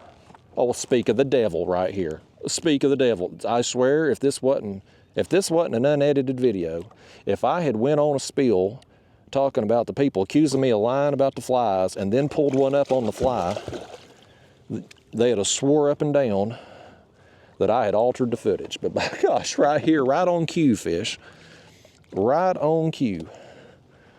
He's actually got it. Boy, he about got it in my fingers, what he about done. He's got it through the bottom lip. You may have actually rolled on this hook right here, fish. It's right under the bottom lip right there. So I don't know. He may have tried to eat it, or he may have tried to nip it to bait and roll. Either way, that fly got us an extra fish. And the bait there's still perfect, so we'll send it right back down. But yeah, y'all, I just don't want to be a salesman. When we launched my Signature Series rod, I made a video about it and, you know, did the promotional work there for Catfish Sumo because, well, I mean, hell, I wanted them to get some sales, you know, real quickly there right away because, I mean, they had gone through all the trouble and expense of making me the exact rod I wanted, how I wanted it, you know. So I'll gladly do that, but a normal day-to-day YouTube video or trip, like, I just don't want to sell stuff, man. I don't even want to think about selling stuff, and I just don't care about it. And these people thinking that, like, oh, I'm just trying to sell flies to get commissions and stuff. Well, I don't have to, you know. Again, if you grow a channel to the size where your audience is big enough that you're going to move the needle sales-wise, companies will be wanting to work with you and just, you know, on a normal basis without having to do commission sales type stuff. So hopefully that'll be helpful to some of you YouTubers out there, up and coming and stuff. You just don't have to do that kind of nonsense. You can if you want to. I ain't telling you what you can and can't do. Do whatever the hell you want. But there's a lot of people out there, myself included, that is very turned off by the constant pushy salesman. And I turn on a video and 2 minutes in, they're trying to shove some product down my throat like, thanks but no thanks, and I move on. But again, to each their own. I ain't telling anybody how to run their channel or live their life. There's a lot of different ways to be successful. So you do you, but I'm gonna do me. I'm gonna use the gear I want. People see me using it, want to buy it, well, hey, by all means. If you don't, that's okay too. Now here's what I do recommend though. Here's a little tip I'll give you. For any of you, and I know the regular audience out there probably don't give a crap about this, but there are some other YouTubers and stuff that watch me. There's some bigger YouTubers that watch me too, and they show up where I've been fishing and steal my video titles and whatnot too. A lot of them watch too. I ain't trying to help them, but the smaller YouTubers up and coming. One thing, a piece of advice I'll give you here that'll help you if you're wanting to work with companies, either now or potentially in the future. One thing that'll help you is get you an Amazon affiliate account, because Amazon sells pretty much everything. And the good thing about an Amazon affiliate deal versus some individual company affiliate deals is with Amazon, you can track everything. You can track your clicks, your sales, you can see what people are buying, not just what they clicked on, but what else they buy, because Amazon will give you a commission. Let's say somebody clicks on let's say I got my hooks linked on Amazon, and somebody clicks on that hook link, but they don't end up buying the hooks. They end up buying multivitamins or something. Well, Amazon will pay you a commission for the multivitamin sale. Whatever they purchase within, I think it's 24 hours of clicking a link, you get a commission on that. But the most important thing, and this is why I tell smaller YouTubers to do an Amazon thing, is the ability to track your clicks. A lot of the smaller companies or individual fishing companies, whatever, they'll give you commissions if you do their affiliate deal and put their link down, but they won't tell you how many clicks you got. They won't show you what other people bought. They won't show you the total number of sales. So when you've got an Amazon affiliate deal and you're able to track your clicks, let's say you link your rods or your hooks, or if you're a bass fisherman, you're linking your spinner baits, crankbaits, whatever, Or if you could have any other kind of channel. You could have a damn cooking channel, and maybe you're linking your pots and pans, or you knit sweaters on video and you're linking your yarn. It don't matter. But the point is, you put those links down in your video description. People watch your videos. They click on the links. Amazon tracks it. They make purchases. Amazon tracks it and gives you commissions. And over the course of a few months, you can then look at that and say, well, okay, here's where I'm at. Here's how many clicks I'm getting on these items. Here's the number of sales I'm bringing in for Amazon. And you can put it on a chart and track it with your YouTube views. So like, for instance, my channel here being a fishing channel, I'm kind of seasonal. Spring and summer months, I'll get more views than what I do in the fall and the winter. So you can kind of track not only my YouTube views, but with the sales and stuff. The clicks go up, obviously. The more views you get, the more clicks you're going to get to these items, and et cetera, et cetera. So when you put those things on a graph and you run that out over a few months, a couple years, if you're an up-and-coming YouTuber, you put those numbers on a graph, you can plot it out. Not only what you're getting now, but you can do future projections. You can say, okay, well, my channel's growing 10% a year, 20% a year. The clicks are going up by this amount. This is how many clicks and how many sales I'm getting right now with this, and this is where I'm projected to be. So if you want to work with companies, either now or in the future, it's hard to know as a YouTuber, it's hard to know what you're worth. It's when you're trying to work a deal with the company, the company wants you to work for as little as possible. If you're willing to work for a Pro Staff sticker and a pack of hooks, by God, they'll let you do it. You can make them thousands in sales if you're not gonna, if you're content with the Pro Staff title and a pack of hooks, by God, hey, that's what you're gonna get paid. So it's helpful to know what you're worth. And if you can take numbers and be able to go to a company, if they lowball you, or maybe they don't lowball, maybe they ask you, what would it take to be able to work with you? you can then show them the numbers and be like, okay, well, here's where I'm at. This is where I'm projected to be. This is how many clicks I get now. Those clicks turn into this number of sales. Here's what people are purchasing. You know, and so I was able to do that when I went full-time on YouTube. And obviously I sat down with Daniel there and, you know, I wanted to work a deal with Catfish Sumo there. I was able to take them numbers and, you know, because I had used ugly stick rods for years before I went full-time on YouTube. Like, I had been using them rods forever, and I'd had them linked because they are sold on Amazon. And so I was able to show him, the owner of Catfish Sumo, the numbers. I'm like, here's the number of views I got. Here's the number of clicks. Here's how many ugly stick rods I've sold through this link, and that's just what I've sold on Amazon. That's not counting how many people have watched my videos and then went and purchased one at Walmart or Bass Pro or their local tackle shop. You know, this is just what I know about here.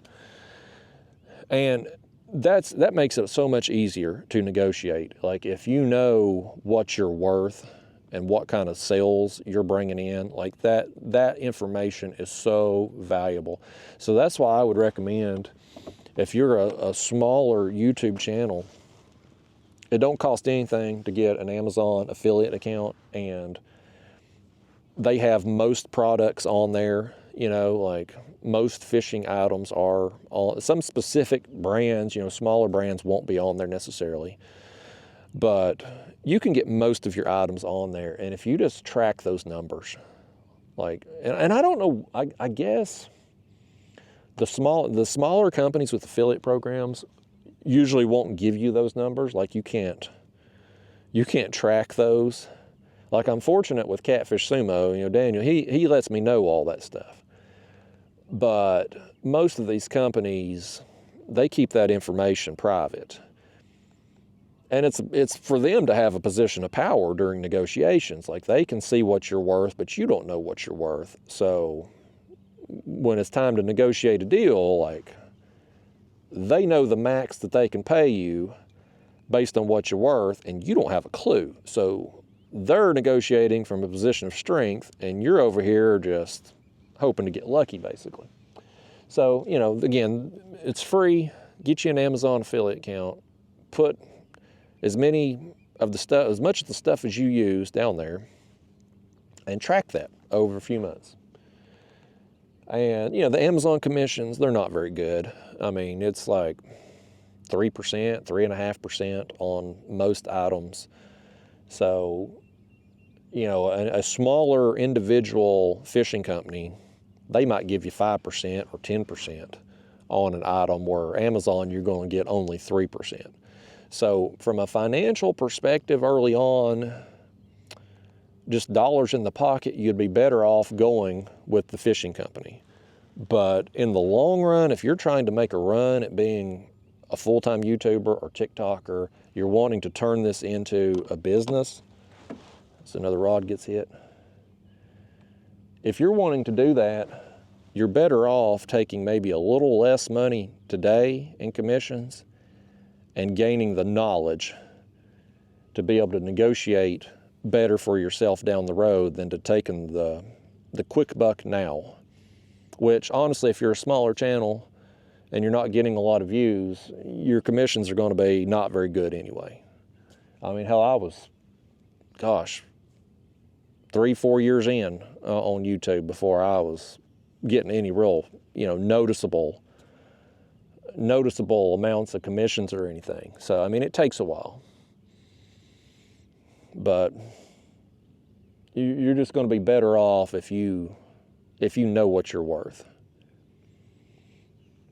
And that's true of anything in life, man. That's true of not just YouTube stuff or social media stuff, but I mean, you could be in any career field, any industry. If you know what your other people in your industry are making in the particular city or town you're wanting to work in, and you go into a job interview, a salary negotiation, like, if you know what the other people there are making,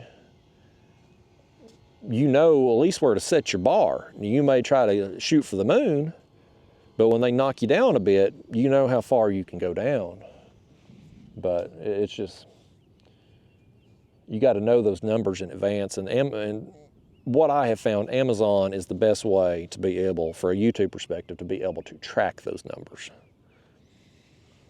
And it's, you know, it's real easy. I mean, I'm not a computer illiterate person, but you can get on Excel or Apple's version, Numbers, which is Apple's version of it, put you a damn chart on there, put you a graph and plot that stuff out and project your numbers. And, you know, and that's another thing too. When you are talking with a company, a representative there about a potential deal of some kind, they're probably not just talking to you, okay? They're looking for influencers, social media people to push their brand. You may be going up against who knows how many other people trying to get X number of spots or X number of dollars that company is allotted for that particular time period that they're marketing or whatever, right? So you're going against other YouTubers and TikTokers and tournament fishermen and people like that. Some of them may have bigger channels than you. Some of them may have larger audiences than you. Some of them may not have a very good following, but they may just be a smooth talking salesman who's just a people person and could talk their way into business deals and women's breeches and all that. You know, some people just have the ability to talk and to sell themselves, right? So you're going up against all of that. So if you can put together a presentation with actual data for these companies, you're going to put yourself up in front of a lot of people who aren't going to do that, who either don't have those numbers, they don't have the knowledge, they don't have the ability, maybe don't even have the know-how that they should be doing that. Like, you can put yourself above a lot of people in those competitions just by having a nice spreadsheet with all of your actual data to show a company what it is that you're worth. So anyway, most of the audience don't give a crap about that. I don't even know how I got on that tangent, to be honest with you. But that's how we roll with this crap, man. We out here fishing together, and if we were actually in this dang kayak side by side fishing today, chances are at some point you would have said something that would have triggered that story in my mind, and I would have told you the same damn thing that I'm telling hundreds of people or tens of people, however the hell many people's watching this crap right now. Probably a handful of you. I've got a surprising amount of people watching these unedited videos. I appreciate every one of you that's coming fishing with me too. I like fishing with y'all in this format.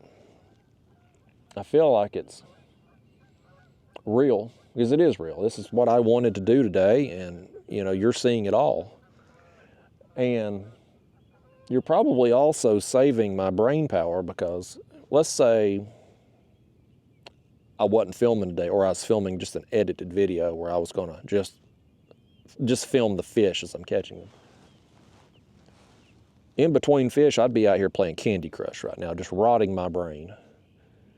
I'm on like level 5,000 something of Candy Crush. Like, that's how many hours of time I have rotted my brain playing Candy Crush. So y'all are saving my brain cells right now by coming fishing with me on these videos, because I obviously ain't gonna play Candy Crush on this video. I have considered, there's been some, normally when I wake up in the morning, I got a process. You know, I'll reach over, I'll grab my phone, I'll make sure I ain't got any emergency calls or texts through the night. You know, that's always a fear. At my age, there's always that fear, I guess, that you're going to wake up and have missed a call or a text from a family emergency, health problem. You know, that's the age I'm at. You know, you got to worry about that kind of stuff. So I always check my phone first thing. And then I usually play Wordle first thing in the morning. But sometimes my routine gets broken, as this fish here is on a head bait. I don't think that's a very big fish. I think he's gonna let it go. I think he just did let it go. Yeah, he dropped it. I didn't think that was very big. Y'all could have reached for that rod if you wanted to, but let's see if he's got it this time. He's got it again. He still ain't acting like a very big fish. Again, if y'all want to reach for that rod when he's on there, but I don't think he's got the hook. Okay, he's got it now, I think. He got it that time. Third time's a charm. Come on up here, fish. You've done it this time. You done gone and done it.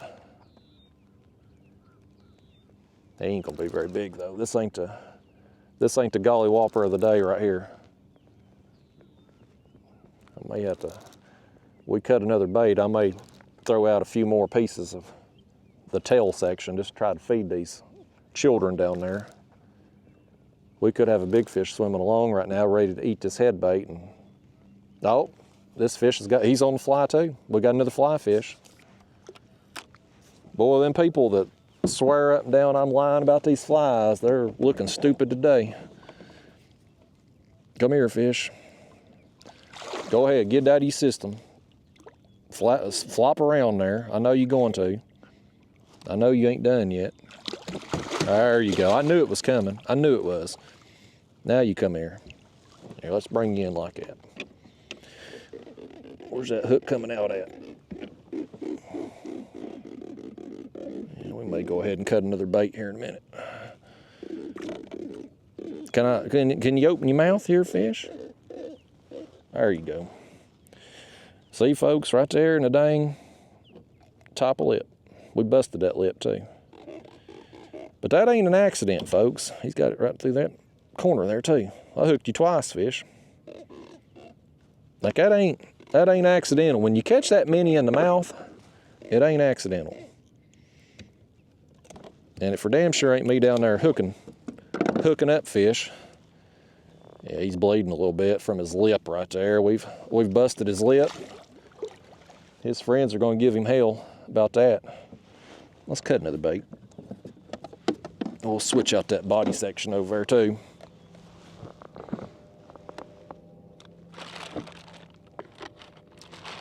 But no, I was saying there, I got a routine in the mornings. I wake up, I check my phone, I play Wordle, then I kind of get up and start my day. But sometimes my day, maybe I wake up late, or maybe Daphne has to get up before I do and it breaks my routine, and maybe I forget to play Wordle. And I gotta play, because Wordle, it tracks I'm on a streak right now, 70-something days. And if you don't play every day, it breaks your streak. Even though you didn't lose, just the fact you didn't play, it breaks your streak, so you gotta play. And sometimes I break my routine and I'm like, oh crap, I gotta play, because I'm a forgetful person anyway. I tend to forget things very quickly. So if I haven't played, and I remember that I haven't played, I need to play right then. And so I've considered days like that, I may have to play Wordle on this video. That way, in case I forget. Boy, he's loud. Got a rooster tail 20 foot in the air.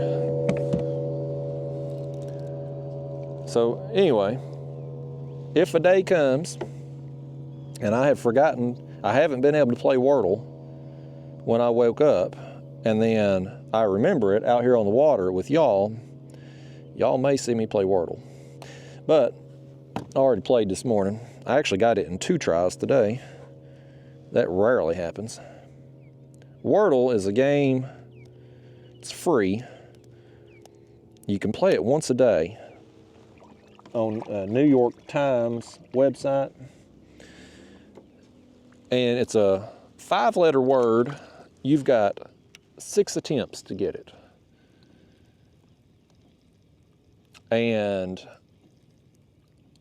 it's harder than you would think. Like you would think, oh, you got 6 chances to get a 5-letter word. And Sure, that's easy. But occasionally you'll have a word that's just one of them words like nobody ever uses. Like there's been several words.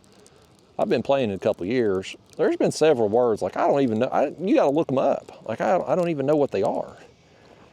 Those will get you. And then there's other times too. I'll switch out this chunk too. There's other times too where you get we'll cut that bait up and feed the hungry children down there. But there's other times where you'll get a word that could be, I'm trying to think an example off the top of my head here. Let's say it's a word like shave. Let's say shave is the actual word, right? You might get the SHA or something. Oh, was that Rod over there's getting hit? Oh, he's got it. Hold on. Let's lower this bait down right quick and then we'll reel that one in. Y'all grab that rod for me, would you?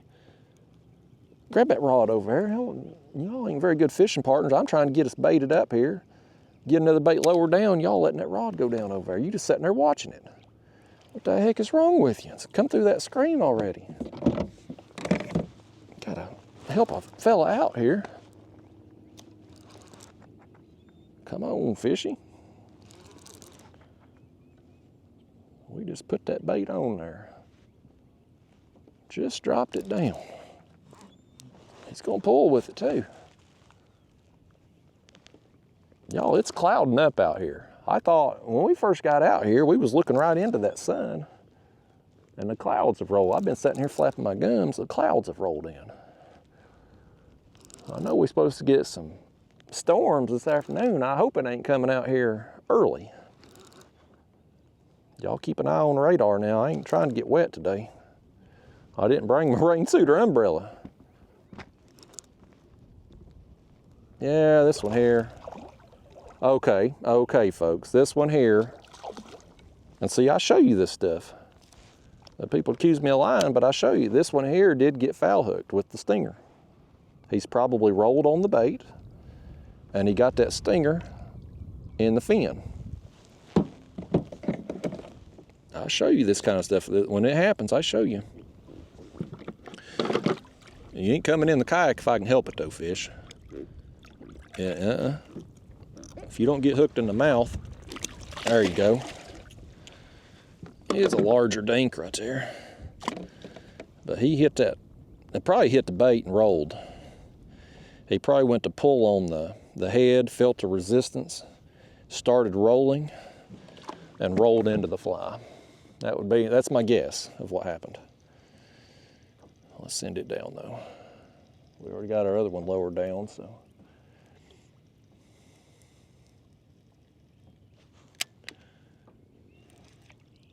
We have fresh bait on there. I'm gonna cut this other piece up. Throw it back there, up that other chunk we just replaced. We'll feed the hungry children, Sally Struthers style, 29 cents a day. But yeah, like word, let's say you get a word, like say the word is shave, and maybe you got the SH and the E on the end. It could be shave, it could be shame, it could be shape. You know, it'll have several things, and so it might take you a couple tries to get, you know, the first couple letters or something, and then you pick the wrong word 2 or 3 times because there's so many options, and then you end up losing. If I lose, that's usually what has happened. I've picked the wrong word. I'll get down to my last try, and there'll be 2 or 3 possible choices that it could be, and I'll pick the wrong one. That's usually what happens. But that game, I feel like it actually maybe helps my brain because I'm forced to think. So we throw these pieces of bait out there. But you know, it forces me to think first thing in the morning. Gets my brain working, I feel like.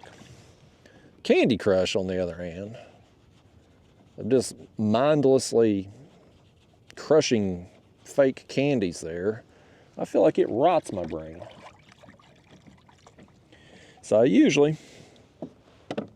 I'll play Wordle first thing in the morning, and then at some point throughout the day, I will usually play Spelling Bee. It's also a free game there on the New York Times. I don't pay for it. The Spelling Bee game, you can play until you hit a certain number of words as this fish is. I just fed that small fish down there. We just threw them scraps down there. He should have left that alone. You got a free meal coming, fish. Leave that bait be. But Spelling Bee will let you play, you'll get a few words and then it'll cut you off and try to get you to do a subscription. And I don't do that. I play until I get cut off. But I think it kind of stimulates my brain a little bit too by forcing me to think. I'll play it at some point throughout the day, most days. If they would like track your streaks and stuff on there, I would probably play it every day too. How they set up Wordle in the beginning with only allowing you to play once a day, so it's fast, you spend a couple minutes on it a day, and the fact they track your streaks and keep up with your percentages of like games played versus games won and how many times you got it on the first try, second try, all the way down through 6 tries. Very smart how they set that up. It makes it repetitive and addictive almost. Because once you get a streak, nobody wants to break a streak. It's like the Undertaker at WrestleMania. Why the hell did they break that streak? Especially against Brock Lesnar? That was dumb. You got a streak, you got to ride it out. So yeah, so someday on one of these unedited videos, and maybe we're having a slow day catfishing, y'all are liable to see me as some fish splashes behind us back here. You're liable to see me bust out my phone and play some Wordle. It may happen. You never know what you're going to see on these videos. We're seeing something right now floating upriver over there with no flow and the wind blowing slightly upstream right now. There's something over there. I don't know what that is. It might be a ball of some kind. It's round. I'm going to keep an eye on that. If the wind pushes it over there on the ground, I may go get that before I leave today. Daphne may get a new toy. Y'all, if I see something floating down river, and you oftentimes see balls like footballs, basketballs, tennis balls, if they're floating down river, I go grab them. That's Daphne's toys, by gosh. She gets a ball, she chews it up in no time. Or she'll bite it so hard it punctures it and goes flat. So I don't like spending money on something she's going to destroy in 5 minutes, but if I see it floating down the river for free, I'll take it home. And I get home today, we got a message a fella about buying one of her bikes. I've had 3 bikes recently that she's gotten. 2 of them were good quality bikes. One of them's a piece of junk. The tricycle's a piece of junk. Now, I've already done the videos for the first 2, the better quality bikes, and I've had them listed there on Marketplace to sell, which surprisingly is taken a while to get any interest on them. Like, normally I post these electric bikes, they're gone, and because I sell them on the cheap. I just knock the price down a few $100 off retail and they're gone instantly. But I guess because these bikes are they don't look like a normal bicycle. Like they look like a moped type bike. So I guess maybe the appeal, I think they're more comfortable personally, just the type of seat they have, but I guess most people seem to want the traditional bicycle look. So these haven't been selling, but I got a guy that allegedly wants to get one today. So I told Daphne, I was like, dog, if you don't move these bikes soon, like you're gonna be owing me some interest, dog, because I cut her in a little bit on the proceeds of these bikes, so she got a brand new doggy bed here recently. I said, dog, you got yourself 3 bites we got to film with. So I'm gonna go ahead and extend you some credit. And she got a new doggy bed. It's one of them nice ones too. It's got that thick Serta mattress.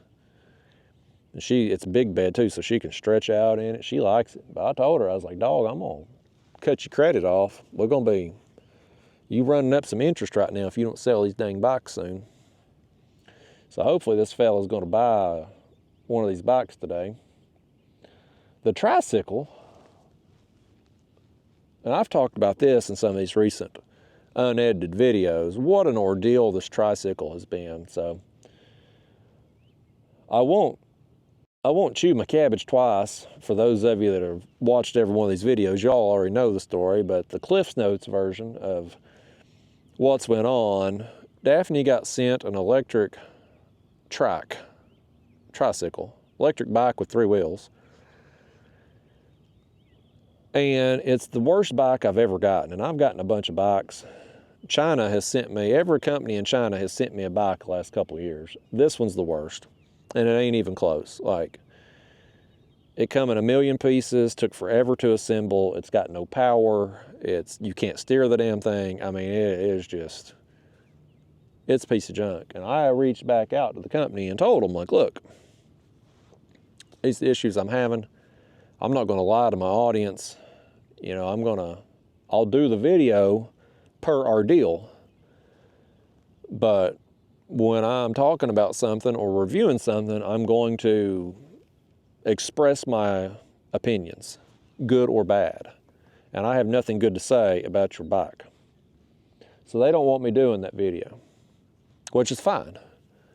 You know, that's their choice. And I told them in one of the emails there, I told them, like, look, if you want to take the bike back, by all means. Now, you're going to have to hire somebody to come disassemble it. It took me 4 hours total over 2 days to get this damn thing assembled. I'm not breaking it back down, putting it in a box. I don't even have a way to haul the box. I mean, these electric bikes, they come in a box that's so big, like I can't haul it. So I said, if you want to have somebody, a shipping company, come to my house, disassemble the bike, pack it, and take it off, you're welcome to take the damn thing. They don't want to do that, of course.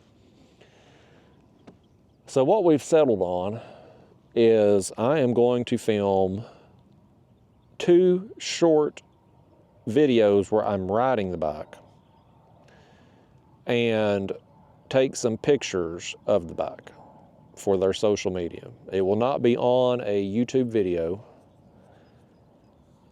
And so I don't know what they will do with them short ride videos. They'll probably post them on their social media and stuff, but they don't have any kind of following, so it don't really matter. But it will not be on my YouTube channel is what I'm getting at.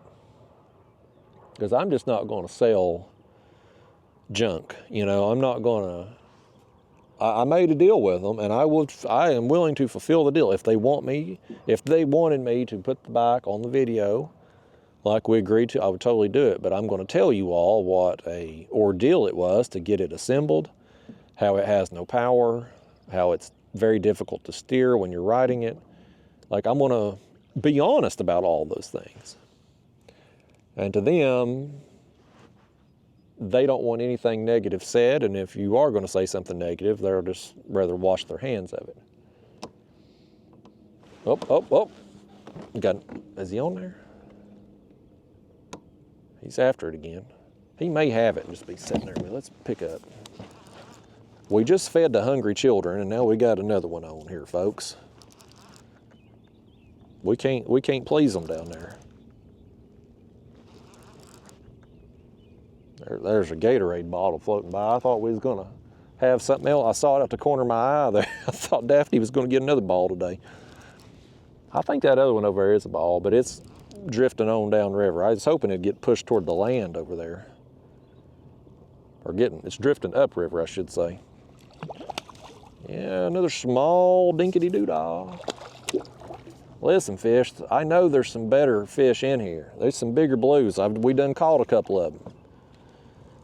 So you ain't exciting me at this point, fish. If you'd been the first one was your size, and I was excited about it because he bit very quickly. But we're several fish in and a couple big fish in now, and you ain't tripping the trigger, fish. Oh, goodness. He said that hook in his mouth ain't tripping his trigger either, as he tried to splash me in the face. Another skinny fish. You need to eat you a sandwich, fish. Get you a bologna sandwich and some Ritz crackers. I hope he ate that bait. If he knocked it off, his friends down there have probably done gobbled it up. I wonder now if the sun's...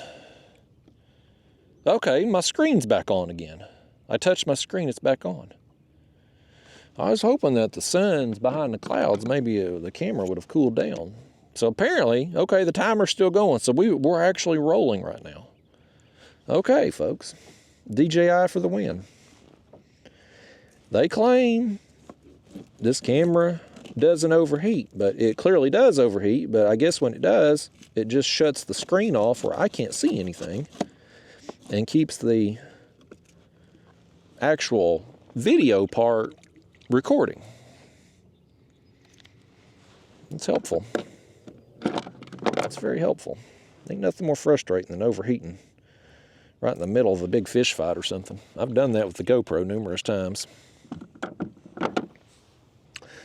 If the day ever comes where you can get GoPro's video quality and GoPro's app with DJI's camera features, man, we are going to have the perfect camera. There's things I like and things I don't like about both of them. If one of them would ever buy the other one, we would have it all, folks. And I'm like that. I want it all, man.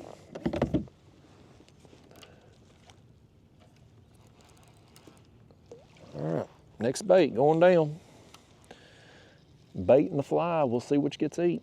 We've had a mix of both today. Better quality fish has obviously been on the cut bait, but the fly has gotten us some action too. I let that sinker hit bottom there. We'll reel down a little bit, set it in the rod holder. So now we know our bait and fly, it's down there. Somewhere within 2 or 3 feet off the bottom. It ain't an exact science. Main thing is, when you're setting your baits, you want them to be off the bottom, obviously, because you don't want to be dragging them exposed hooks around there on bottom as the kayak sways in the wind and boat wake and stuff. But you don't want them so high up off the bottom that inactive fish ain't gonna come up and get them. The way we're set up is they swim along the bottom, our baits are right there in their face. So as long as you got them within, say, 3 to 5 feet off the bottom, you're good. Unless it's a day where you happen to see fish that are higher up in the water column for whatever reason. And you can tie a balloon on or a float and drop them down at that depth. That does happen. Last year at the Hoover, Ohio tournament, I had went up to pre-fish and I had the live scope on looking in front of me as I was dragging baits, and I kept seeing fish that were up in the water column. I'd see them up chasing bait.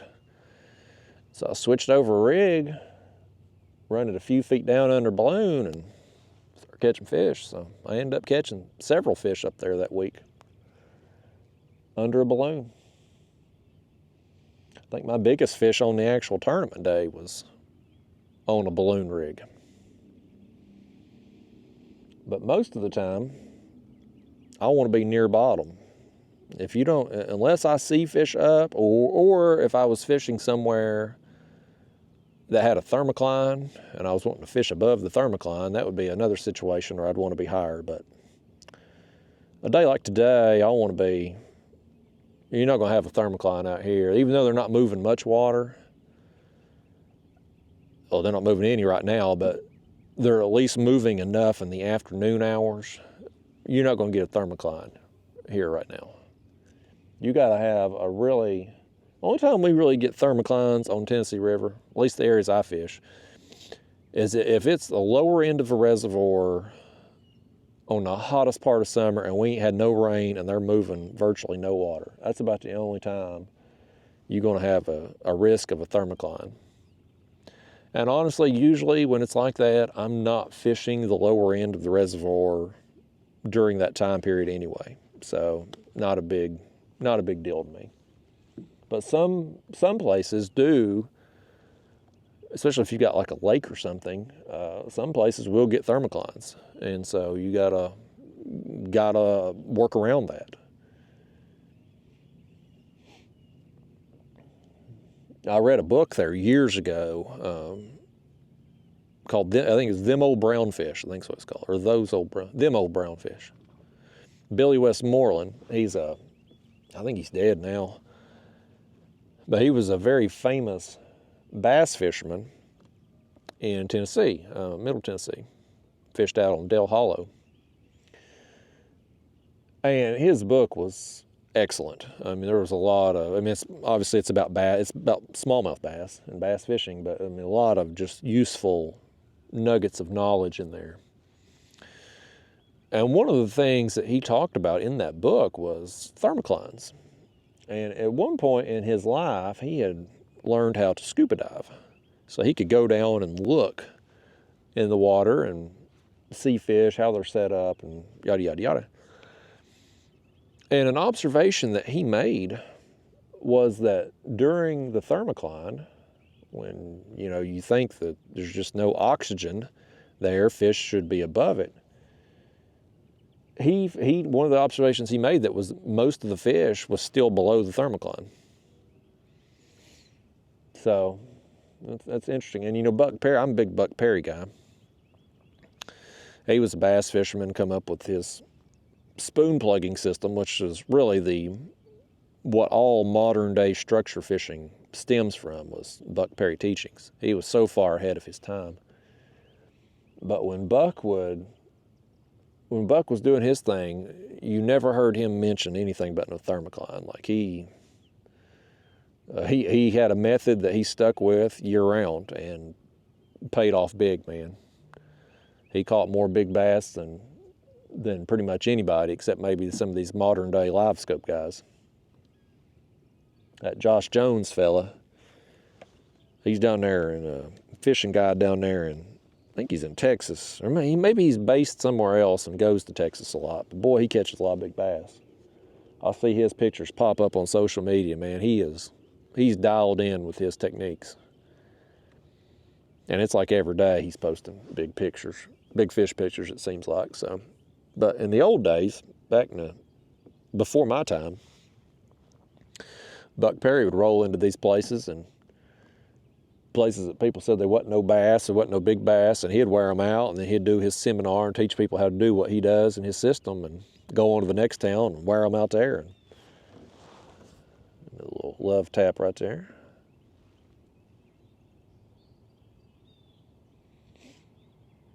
And one of the hungry children down there trying to steal a bite on their way to spray paint some graffiti on some submerged bridge down there.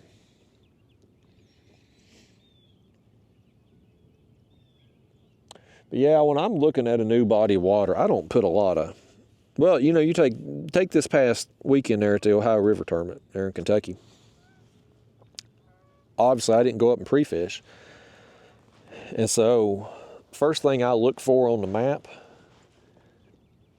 was boat ramps. Like, where can I launch my kayak at? So I put in the address of the check-in location there. It was at that convention center there in Owensboro, right there at there's the convention center and the Holiday Inn.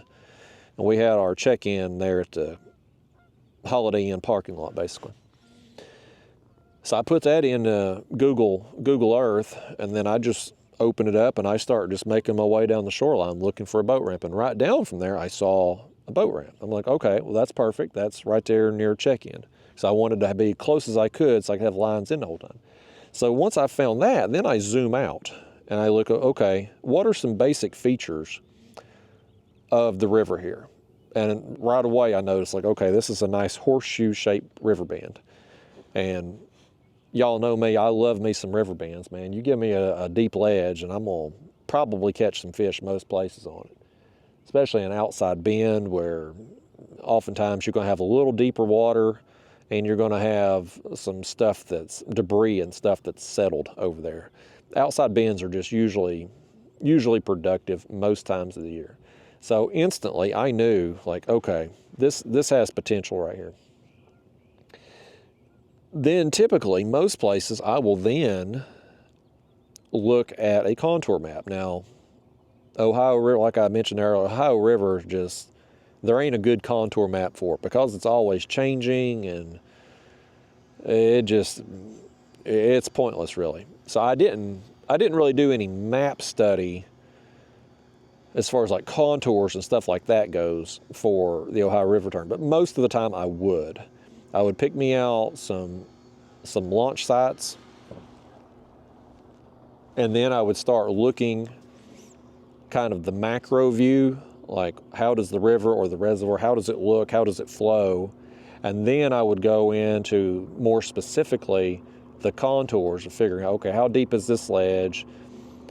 Are there any creeks that run in? Are there any points? Are there any humps? Is there anything on the map that's marked like anything that was there before they made a reservoir potential? Like out here, there's all kinds of railroad tracks and bridges and stuff like that, man-made stuff. But if it's a river or a lake, I'll look for stuff. Is there any kind of points, humps? Is there any feeder creeks coming in? Is there anything marked, like navionics, for instance? Sometimes you'll see things that other users have marked, and I guess accidentally made public. Maybe they was trying to mark something privately and made it public. So they might have like rock pile or something, something like that marked. And so I'll look for things like that to try to find specific places that I want to go hit from those launch sites. And so that's typically how I will break down a place before I ever set foot in the town. But this tournament there in Owensboro was the least prepared that I have been for one of these catfish tournaments. I typically like to pre-fish in advance of the tournament and at least try to get out on the water and see what I'm dealing with. Because sometimes, there's been a couple places I've went to and I thought, okay, maybe I'll end up fishing here on tournament day, and you get out there and you don't catch any fish. Or you go to an area and you use a launch site and you're like, well, maybe I don't want to go here on tournament day because there's railroad tracks I got to cross, and if I get stuck waiting on 10 minutes waiting for a train to pass, that could cause me to get back to the check-in late and get disqualified or something. So maybe if you got two spots that both are producing fish and you got external stuff like possibly traffic at one, maybe you want to automatically go to the other, And so you learn that kind of stuff through your pre-fishing days. And so I like to have some pre-fishing days. But that's how I determine kind of how I'm going to set up and where I'm going to go and things like that. Our next tournament is on Nickajack, which is the reservoir below Chickamauga here where I'm at today.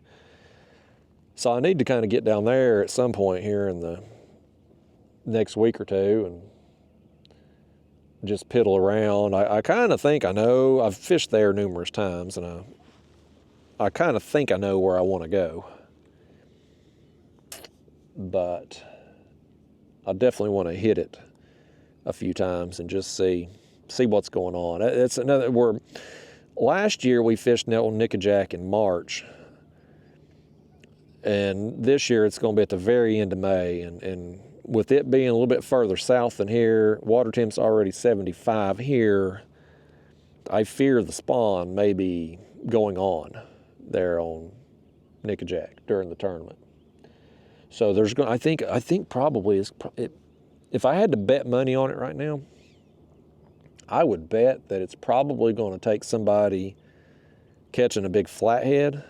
on their score to win the tournament. I wouldn't be shocked at all if the big fish of the tournament was a flathead for nickeljack, because they're going to spawn a little bit later than the blues typically.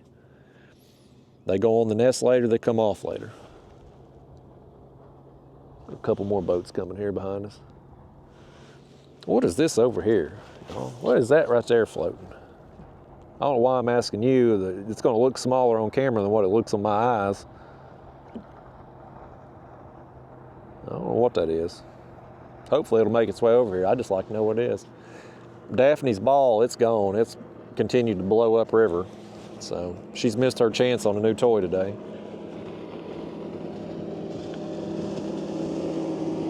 You know, then that guy stared at me the whole way and he didn't wave. If you're going to look at me that long, at least wave at me.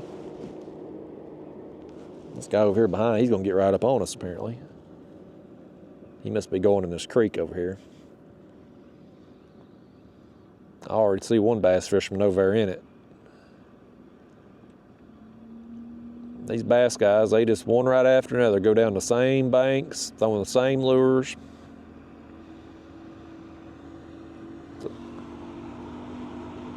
Oh, it's one of these professionals right here. He's got stickers all over his boat.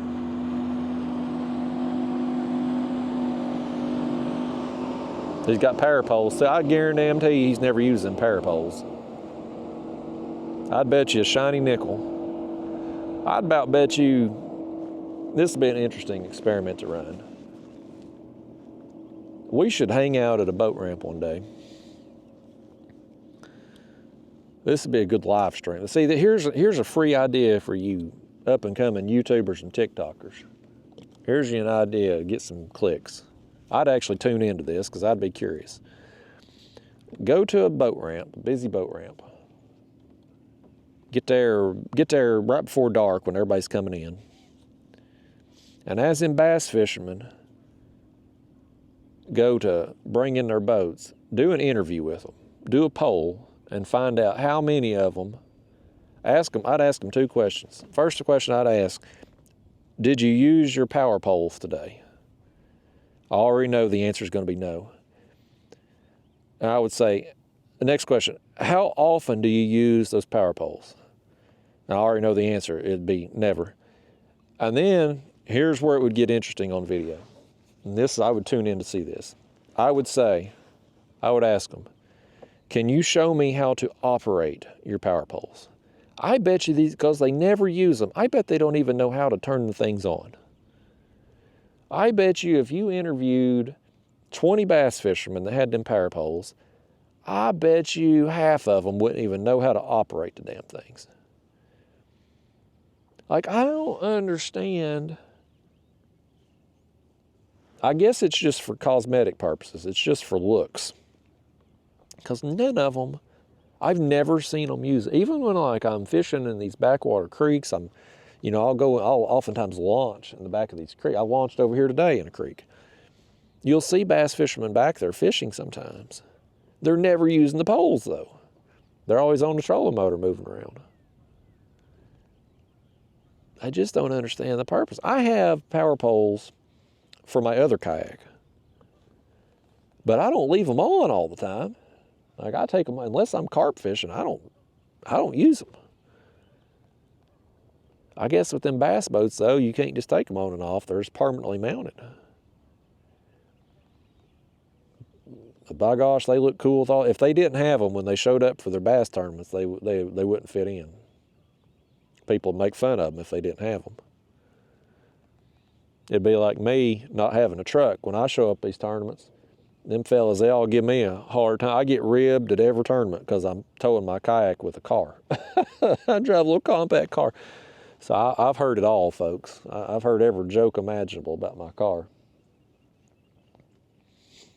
And I deserve it too, because listen, like I was talking about earlier, if I'm fishing a tournament against you and I'm beating you, you're not going to hear the end of it. Like I'm gonna ride you. I'm gonna give you a hard time. So they give it back. And my car makes for an easy target.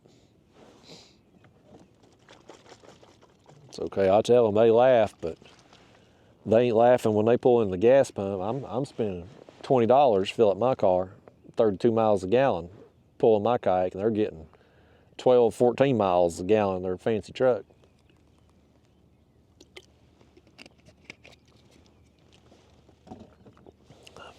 I'm just too cheap. I'd like to have me a truck, but I'm just too cheap to pay the gas bill and the extra insurance and the extra cost of actually buying the truck to begin with. You can't buy a truck right now that's reasonably priced. When I was younger and dumber with money, I had bought me a brand new Dodge Ram pickup truck. I think it was, I'm trying to remember. I wrecked it in 2007 when I crippled myself. So I guess the truck was probably a 2005 or 6. And I'd bought it brand new, you know, very stupid. I couldn't afford it, but I bought it. And, you know, because I couldn't afford a truck, but young and dumb, thought I could afford the payment. But anyway, back then, I don't remember how much the truck cost. I mean, obviously inflation and everything has made things more expensive now than what they were back then, but it was, compared to a car or SUV, like, it wasn't dramatically different. I mean, it was more expensive than a car, but it wasn't actually, like, you know, today, you get a car for, say, $30,000, $35,000. A Dodge Ram, I mean, some of these damn trucks are running $70,000, $80,000. I mean, it's ridiculous. You can't find a reasonably priced truck anymore. I mean, you find a truck that's got a few years old, 200,000 miles on it, you still want more. They want more for it than what you could get a new car for. You would think that these vehicle manufacturing companies, the Fords, the Chevys, the Toyotas, and all of them would want to make a more economical price truck. Like Ford, for instance, had come out with that Ford Maverick, and I looked at it. And whenever I hit Bambi with my other car there a couple of years ago and totaled it, I had to get a new vehicle. I ended up getting another Honda Fit because that's what I'd had before and had good experience with. But at the time, that was when we were having that chip shortage there, post-COVID and all that. When you had all these cars sitting over here on the lots and none of them worked because they didn't have chips. But I looked at the Ford Maverick during that time and I couldn't find one. But that's a kind of a smaller, I guess you call it more economical truck, I guess. Still outrageously priced. But the problem with that, the big holdup really with that truck, even though it's less priced, the bed on it's like 4.5 foot long. And like, what the hell are you going to haul on a 4.5 foot bed? So, you know, because in my situation, it'd be nice. I wouldn't mind having that. What I'd looked at with that Ford Maverick, they have like a hybrid version. It ain't like a hybrid that you got to plug in. I think the battery gets charged when you drive. And so I thought, well, that would be ideal because you get better gas mileage. And it'd have a truck bed. So like when I go to the beach, now I know it's silly to want a vehicle to make your life easier when you go on a once a year beach trip. But when I go down there to Florida and I'm towing the kayak, it's oftentimes hard to find parking, especially if you're going to launch your kayak on the beach. A lot of the parking lots won't have trailer parking. And if you go to an actual inlet or a launch where you can park a trailer, they want to charge you $50 a day down there or something ridiculous, you know. So it would be nice in those situations to have a truck that I could take my pedal kayak here, lighter weight, throw it in the back of the truck bed, go down there, be able to park anywhere I wanted and launch anywhere I wanted. So I'd considered one of them Ford Mavericks there when I killed Bambi with my other car, but there wasn't any to be had at that point in time because of the chip shortage. And so I ended up basically overpaying for the car I got. I paid more for the car I got used than what I had paid for my other one that I had bought new, just because of supply and demand. You know, it was just that time in history where because of the chip shortage, there was just not as many vehicles available at the time, and well, you paid a premium for it, supply and demand. But I like my car. I'll lay the back seat down, and so I've got a ton of space back there. Like, I can haul anything. But I am forced to haul my kayak with the trailer. I could put it on a roof rack, but even this kayak here is heavy enough that I don't want to be fooling with that. And you kill your gas mileage. When I first got into kayak fishing, I used a roof rack. I used a roof rack for a few years. But you would put your kayak up there on the roof, and it would just, the wind resistance from the kayak being hauled up there would kill your gas mileage. Like, even after when I got my trailer, I was like, I got the trailer really to save on my back at the time because I was tired of putting the kayak up on the roof. So I'd got a used jet ski trailer, and I was hauling it, and that's when I noticed the gas savings. But like, when I would haul the kayak on the roof, and back then I had a native ultimate kayak, so it was 14.5 foot long, 30 inches wide. And it wasn't real tall kayak, like, it set fairly low in water, but I would haul it on the roof rack. My car would get 21, 22 miles to the gallon. I started hauling it on a trailer, and I got 32 miles to the gallon. And that's about what I average now, is about 32 miles to the gallon. So you start doing the math on that, you're getting an extra 10 miles per gallon. You multiply that out over the however many years you're going to have and use the trailer. Boy, it don't take long before that trailer starts paying you to use it. You know, you cover the cost of the trailer in gas savings, and then you're saving money every time you use the damn thing. Plus, you're saving you back too, because it's so much easier to load a kayak on a trailer. If I've got a boat ramp, I'll back my trailer down in the water and use a rope and pull my kayak up on it like that. If I'm using a place like today where the concrete's kind of busted up, you know, it's not a real good launch site, I'll still take my kayak, just put it on and off the trailer, and you know, you don't have to lift it very high to get it on the trailer. You basically lift it up to knee level. Versus your car, you gotta lift it all, get one part of it all the way up on top of the roof there, then come back and lift the rest of it up and slide it up. And hopefully you got level ground where if you're trying to load that thing in. I had a little accident once upon a time, y'all. I was kind of parked, where I'd launched at was kind of just the side of the road type place. And it was kind of my car was parked, like front of my car, back of my car, and it was kind of on a slant. So getting the kayak off wasn't really a problem. Boy, getting it back on, I used to have this, I had a piece of PVC, and I drilled some holes in and some rope, and I would put it over the ends of the roof rack, because you got them two roof rack bars going this way, right? And so I would have a piece of PVC hanging between those two. And I'd put my kayak on that piece of PVC, so if it went this way or that way, the roof rack would catch it, keep it from sliding. And so I went to load up that day, and of course I got the front of the kayak up there no problem. And I went to get to the back, and I went to push it up onto the roof rack and went to turn it, and the damn thing, it just slid right back off and come right down on my hell, I'm drawing a rear view mirror. Not my rear view mirror is what you look at there in your windshield. I'm drawing a damn blank. What's your mirrors on the side of the doors there? I am having a complete brain meltdown. I may be having a stroke here or something. I can't think what those damn things are called.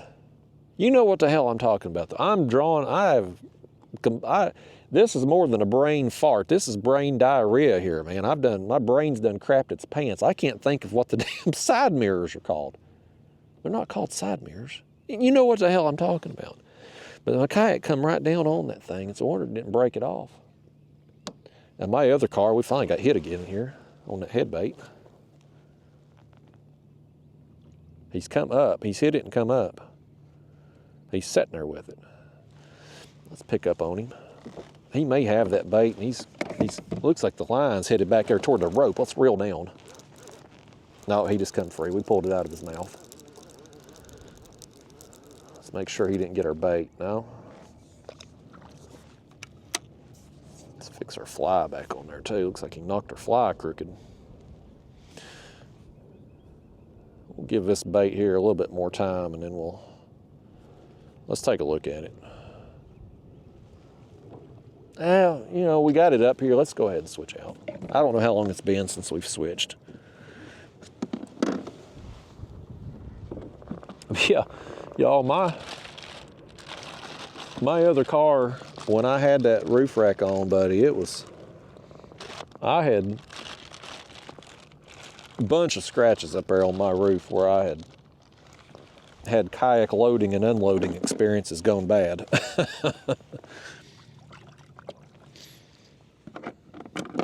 That trailer sure makes it a lot easier, with the one exception of just going down to the beach. Or if you're staying somewhere and you got a hotel that's don't have a good parking lot, that don't have spaces that you can pull through, that's about the only time that having a trailer is a detriment. I actually got two trailers. I got one for each kayak. That's how bougie I am. I don't even want to take the kayaks on and off a trailer. I want to have a trailer for each one of them. So I bought that one trailer, my original one, years ago, and that's what I haul this kayak on. And I had got it was a jet ski trailer. It was used. I'd got it on Craigslist. That was back when Craigslist was a thing. And I got this thing, man. It's been, I don't even know how many years ago it's been. I mean, it was a long time ago. 2010 maybe? I don't know. But I've had it close to 15 years probably. But I bought that, I think I gave $250 for the trailer. Of course, I had to put tires on it and lights and all that. So I had about $300 in it when it's said and done. But I'm still using it today, man, so it's paying me. It's paid me a lot to use it with the gas savings that I've done. But then I got me another trailer. That way I didn't have to keep taking kayaks on and off when I got to where I had two kayaks. So what I've done with it very smartly, I like to brag on myself for this because this is one of my best deals ever. A guy had a Hobie kayak and trailer and accessories for sale.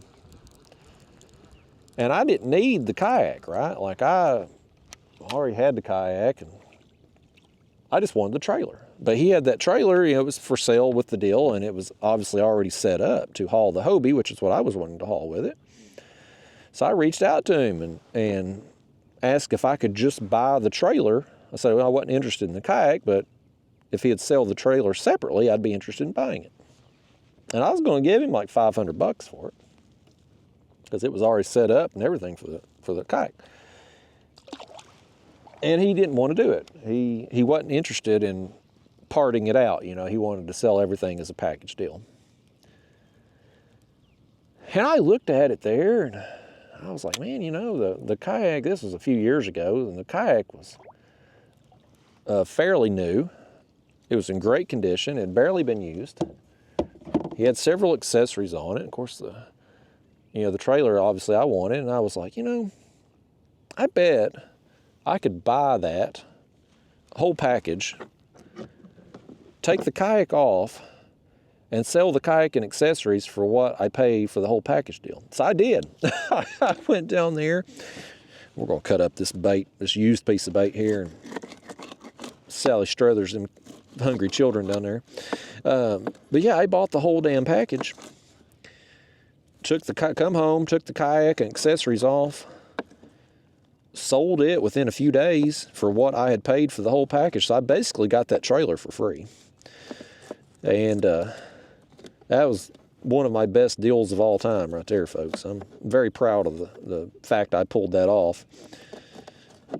But yeah, so now I've got me a second trailer there that I haul my other kayak on. But I had it fixed recently. That's what I was trying to get to with that story. I had a incident a few weeks ago, and our water level was still down. I put in at a spot that I fished numerous times, but I'd never been there when the water was that low. And I'd walked down to the end of the launch and looked down in the water, and it looked okay. I thought I was good, because some of our ramps out here in East Tennessee, and I'm sure it's like that with where you all live too, they're just not very good when the water's down. Like the concrete will drop off real far. Like you gotta be careful on them. And anyway, I looked at this and I thought, man, I'm good. And I go to back down in the water, and all of a sudden you just hear a kerplunk. You know, my kayak or my trailer dropped off the concrete and just sitting there. So anyway, I cracked my frame. And so I got a buddy of mine, Martin Naraki. He runs Deuce's Wild Fishing Chart. He's the only fishing guide in my area that I get along with. And his son is a welder, and he's got a welding business. He's getting up and going, and so I took it over there and had him fix the frame there for me, weld it and fix the cracks. And I talked to him while I was there about possibly either building me the ultimate kayak trailer or modifying the trailer that I have. See, I'd seen and I'm going to give him some free publicity here, I reckon. But I'd seen a pretty awesome trailer design. Fish TX trailers. I found them on Instagram, but I think they got a website and everything. They've got a pretty awesome design on their kayak trailers. So my trailers now they're jet ski trailers, right? They're jet ski trailers that I've put the PVC bunks on to be able to slide the kayaks on and off easier. And PVC kind of flexes a little bit, so when you're bouncing down the road, it's not rigid, you know. There's a little give to it, so the plastic on your kayak's not absorbing the full blow. But they're just jet ski trailers. That's what I have. And so sometimes in the winter months when the water's down, you gotta get down in the water. And I wear these boots, you know, these. Normally summer months, spring months, I wear flip-flops all the time. But these NRS boots here I wear, they come up to just below the knee, the shin high there.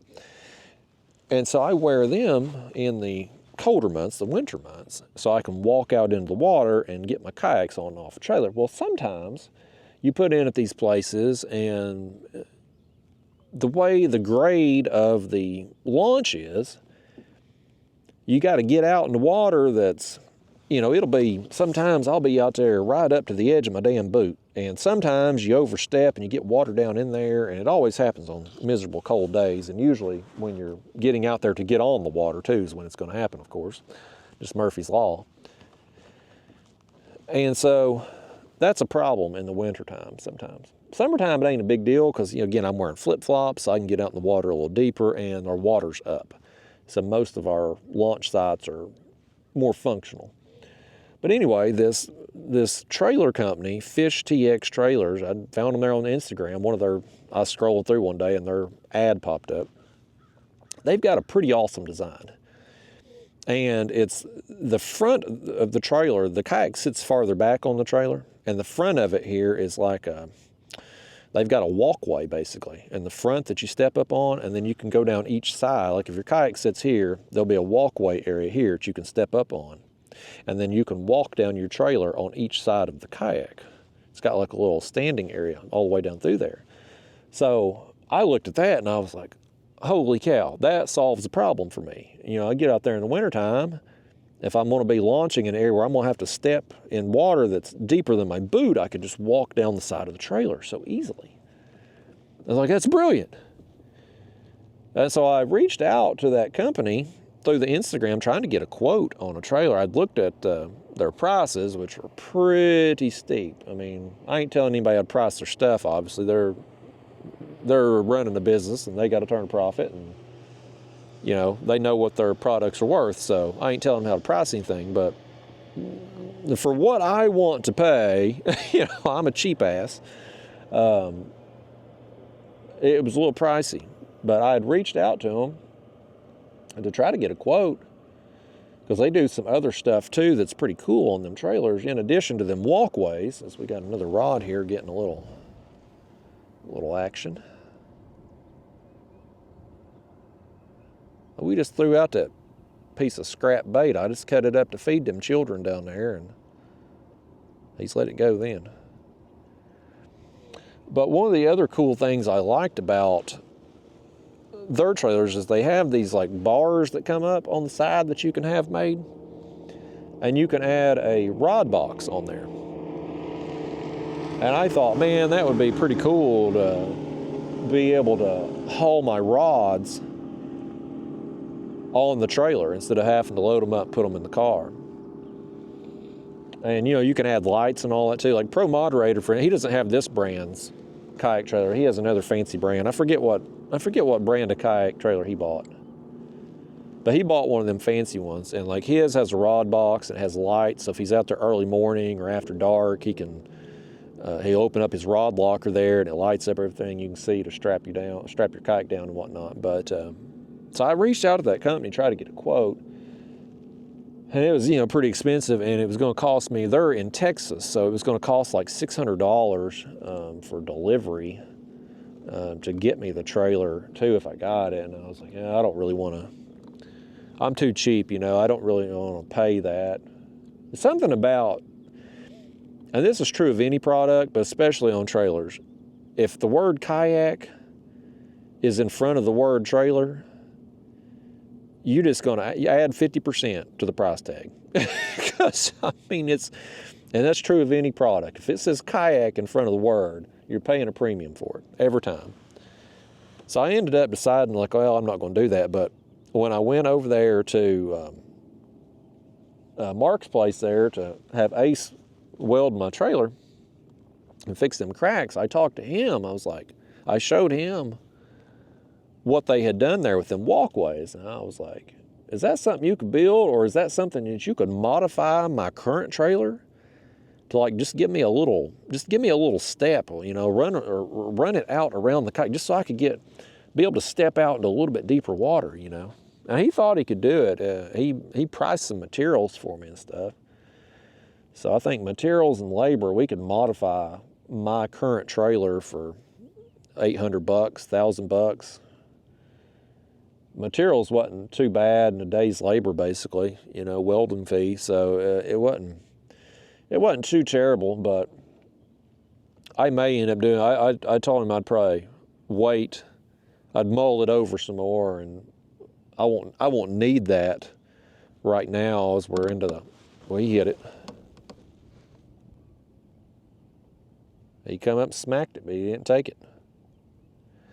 But you know, I won't have any issues launching kayaks right now until they drop our water again, and they won't do that until November. So I told him I'd hold off and think about it some more and maybe hit him up again this fall possibly. Plus, you know, in the fall too, I won't be in my other kayak as much. Right now, if we ran into problems,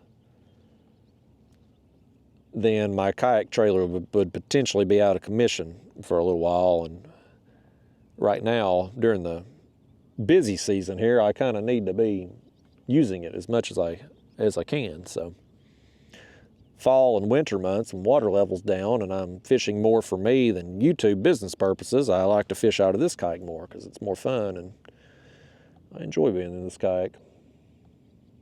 The takedowns are way more fun in this kayak than a more wider platform.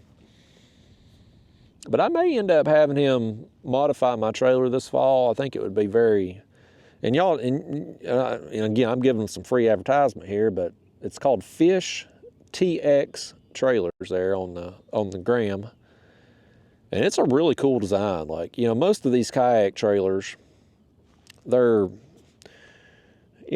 glorified jet ski trailers, and you get right down to it. I mean, it's just, let's be real about it. Most of these companies, they're not doing anything different than what you could do with the jet ski trailer. It might be better components, it might be a better quality trailer that they've built, but it's, at the end of the day, it looks like a damn jet ski trailer, you know? That's what all these kayak companies look like. They look like a fancier version of a jet ski trailer. But this Fish TX trailers, their design was actually unique and different and solved problems. Because here's another thing that I liked about their trailer. The way the kayaks sit on the trailer, like it's set lower. So again, you didn't have to back into as deep of water to be able to launch the kayak. Because mine, with my jet ski trailer, you've got your axle, you know, and then your frame, and then we've got the bunks, and then with the kayak sitting on the bunks, their design kind of set lower down there. And so that was another thing that would kind of solve a problem. So I tip my hat to them. Their design of their trailer was really good. And if I wasn't such a cheap ass, and if they weren't based in Texas and me being here in Tennessee, I would definitely consider getting one of their trailers. But I am a cheap ass, and I am in Tennessee and don't want to pay $600 delivery fee. So won't be getting one of those. But I may have my other trailer modified. That is a very good possibility. And Ace did a good job welding my trailer too, because it was cracked, and he fixed it. Looks damn good. He even painted it for me too, so you can't even tell anything was wrong with it. If y'all need any welding work done in the Lenoir City, West Knoxville, Tennessee area, by gosh, hit him up. Deuces Wild Fishing Charters. You can contact him through that. They do guide trips and stuff too. He's the only fishing guide in my area I like. The fishing guides in my areas, man, they hate YouTubers. I've had them pop into my comment box and be nasty. They're usually, some of them I had a little beef with one out on the water a couple years back. He cut me off. He saw I was drifting and cut me off, went anchored right in front of me. I think he was trying to get on video, truth be told. Him and I exchanged some words, and I thought about posting it because, you know, I thought this would be something, show people what kind of jerk he is, but I ended up not doing it because, again, I thought, like, if I post it, I'm just giving him free publicity. I'm giving him free advertisement, you know, so I ended up not posting it. But, man, them other guys, I either don't personally know them or I have met them and I've had a bad interaction. Mark there, Deuces Wild, he's the only one that's been cool with me. So he's the only one I recommend in my area, by gosh. I've met other guides that have been really cool people outside of East Tennessee. You know, like, well, you take like Joe Jellison there, Kayak Catfishing, YouTube channel, and he's got a guide service. He's fishing down here on Chickamauga and Nickajack. He's a cool dude. Real nice guy.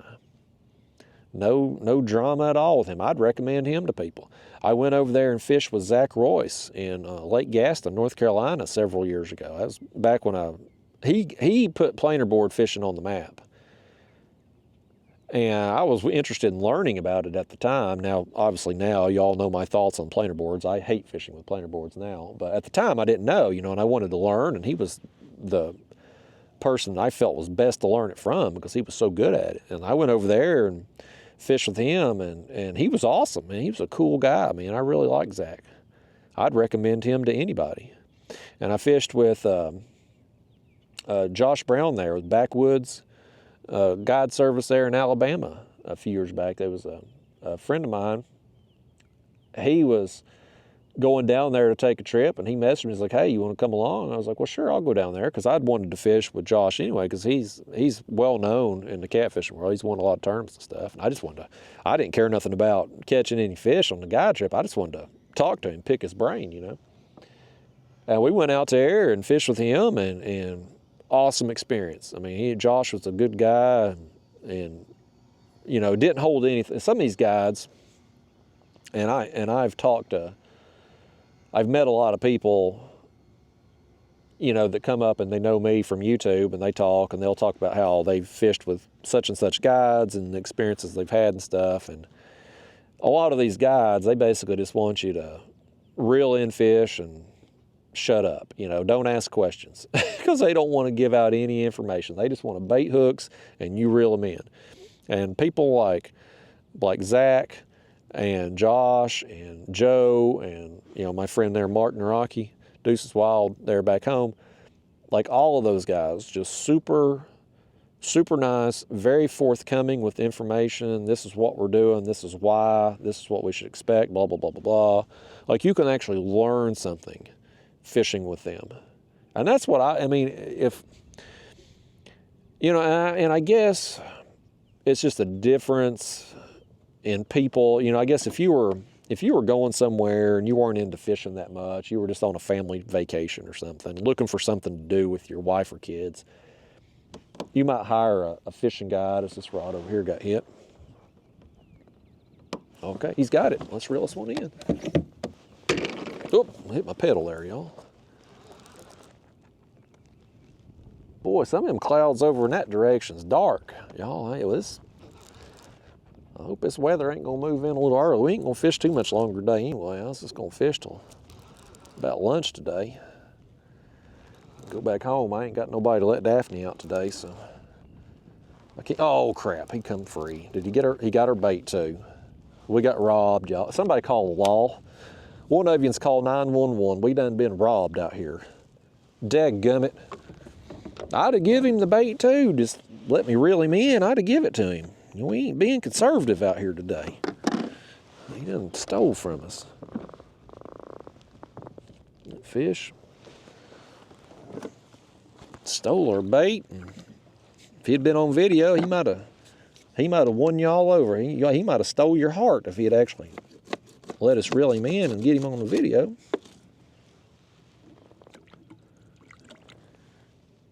But, you know, a person just on a family vacation or something, don't really care about fishing, just looking for something to do. I mean, I'm sure they're fine with just going out there and riding around in a boat and catching a few fish. They'll have a great time doing that. But a person who's interested in fishing, or you're wanting to learn about fishing, you know, maybe you're thinking you're going to hire a guide and kind of treat it like an educational experience, try to shorten the learning curve. I mean, if I'm fishing with a guide or something, like if I was going to pay somebody to go on a trip, like I want to learn. Like when I went over there to fish with Zach, for instance, I went over there with the goal to learn how to pull planer boards. Like I wanted to learn that. And so if you get one of those guides that don't want to teach, like they just want you to just reel in fish because they're real secretive with information and don't want you sharing anything and, you know, all that, I'm like, that's a waste, man. And some of the guides in our area, man, they get real butthurt if anything gets shared, any pictures get shown or anything. Like, I saw one post on social media, it's a few years ago, this is so silly. This was a public post too.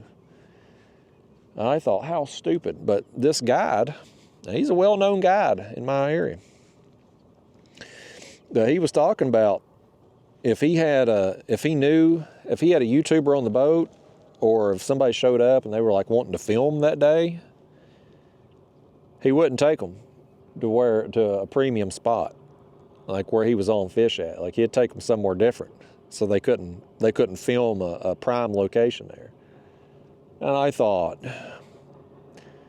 I guess it's one thing to do that, but almost bragging about it on that public forum. I mean, it was a Facebook post, and I thought, boy, because I guarantee he's still charging them full price. He ain't giving them a discount, and he's openly admitting he's taking them somewhere that probably not going to put them on the number or quality of fish that he could potentially do.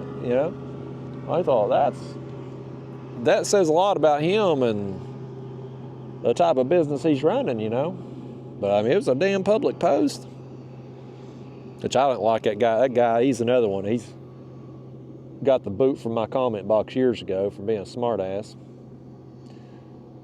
But they get all butt hurt, man. If they see me fishing somewhere that they fish, they get tore up about it.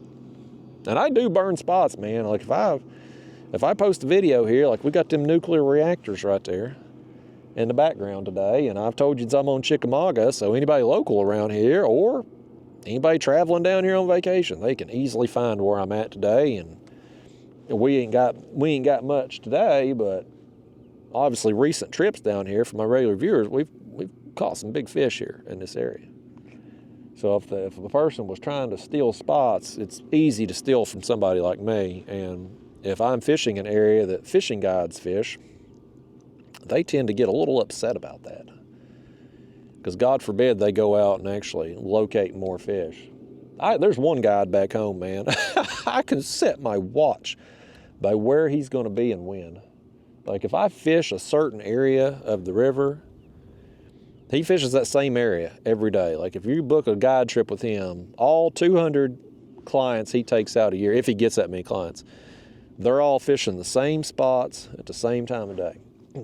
And I know if I'm on that section of the river, I know he's going to be at this point at this hour, then he's going to go up here to the top of this island at this hour. Like I could set my watch by it. And so they get all butthurt if you film and burn in spots, which I guess and this is, this makes it even dumber that they're all time talking stuff about YouTubers. Like one of these guys back home, like he makes comments on social media. People will screenshot and send it to me. Like he's talking stuff about YouTubers. And I'm like, boy, you poking the bear. You know what I mean? Like if a fishing guide gets pissed off at a YouTuber, all they can really do is just go on social media and gripe about you posting a video somewhere they like to fish. That's all they can do. They can gripe and complain about you. But if a YouTuber gets pissed off at a fishing guide, boy, you can make their life hell, because you can go film videos at every spot they like to fish, show exactly the type of technique they're going to be doing. And then you do that, you can hurt their business a little bit, you know what I mean? Like they go to show up, take a client there, and all of a sudden, well, somebody's sitting on that spot.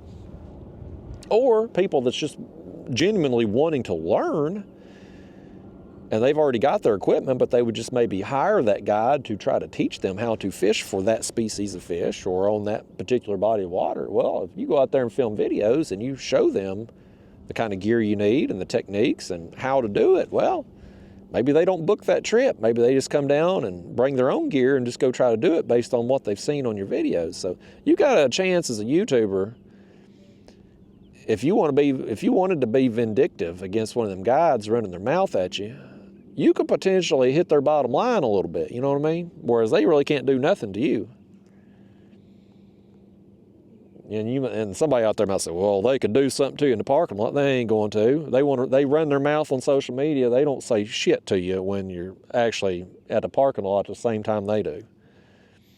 There's one guy that's talked a bunch about me. I've seen him out on the water numerous times. I've seen him at boat ramp parking lots numerous times. He won't even make eye contact with me in person. But he'll talk right there on the social media, but he don't make eye contact in person. So, yeah, I wouldn't want to be a fishing guide. I couldn't be a fishing guide anyway. I just don't have the personality for it. Like, I like reeling in my own fish and stuff.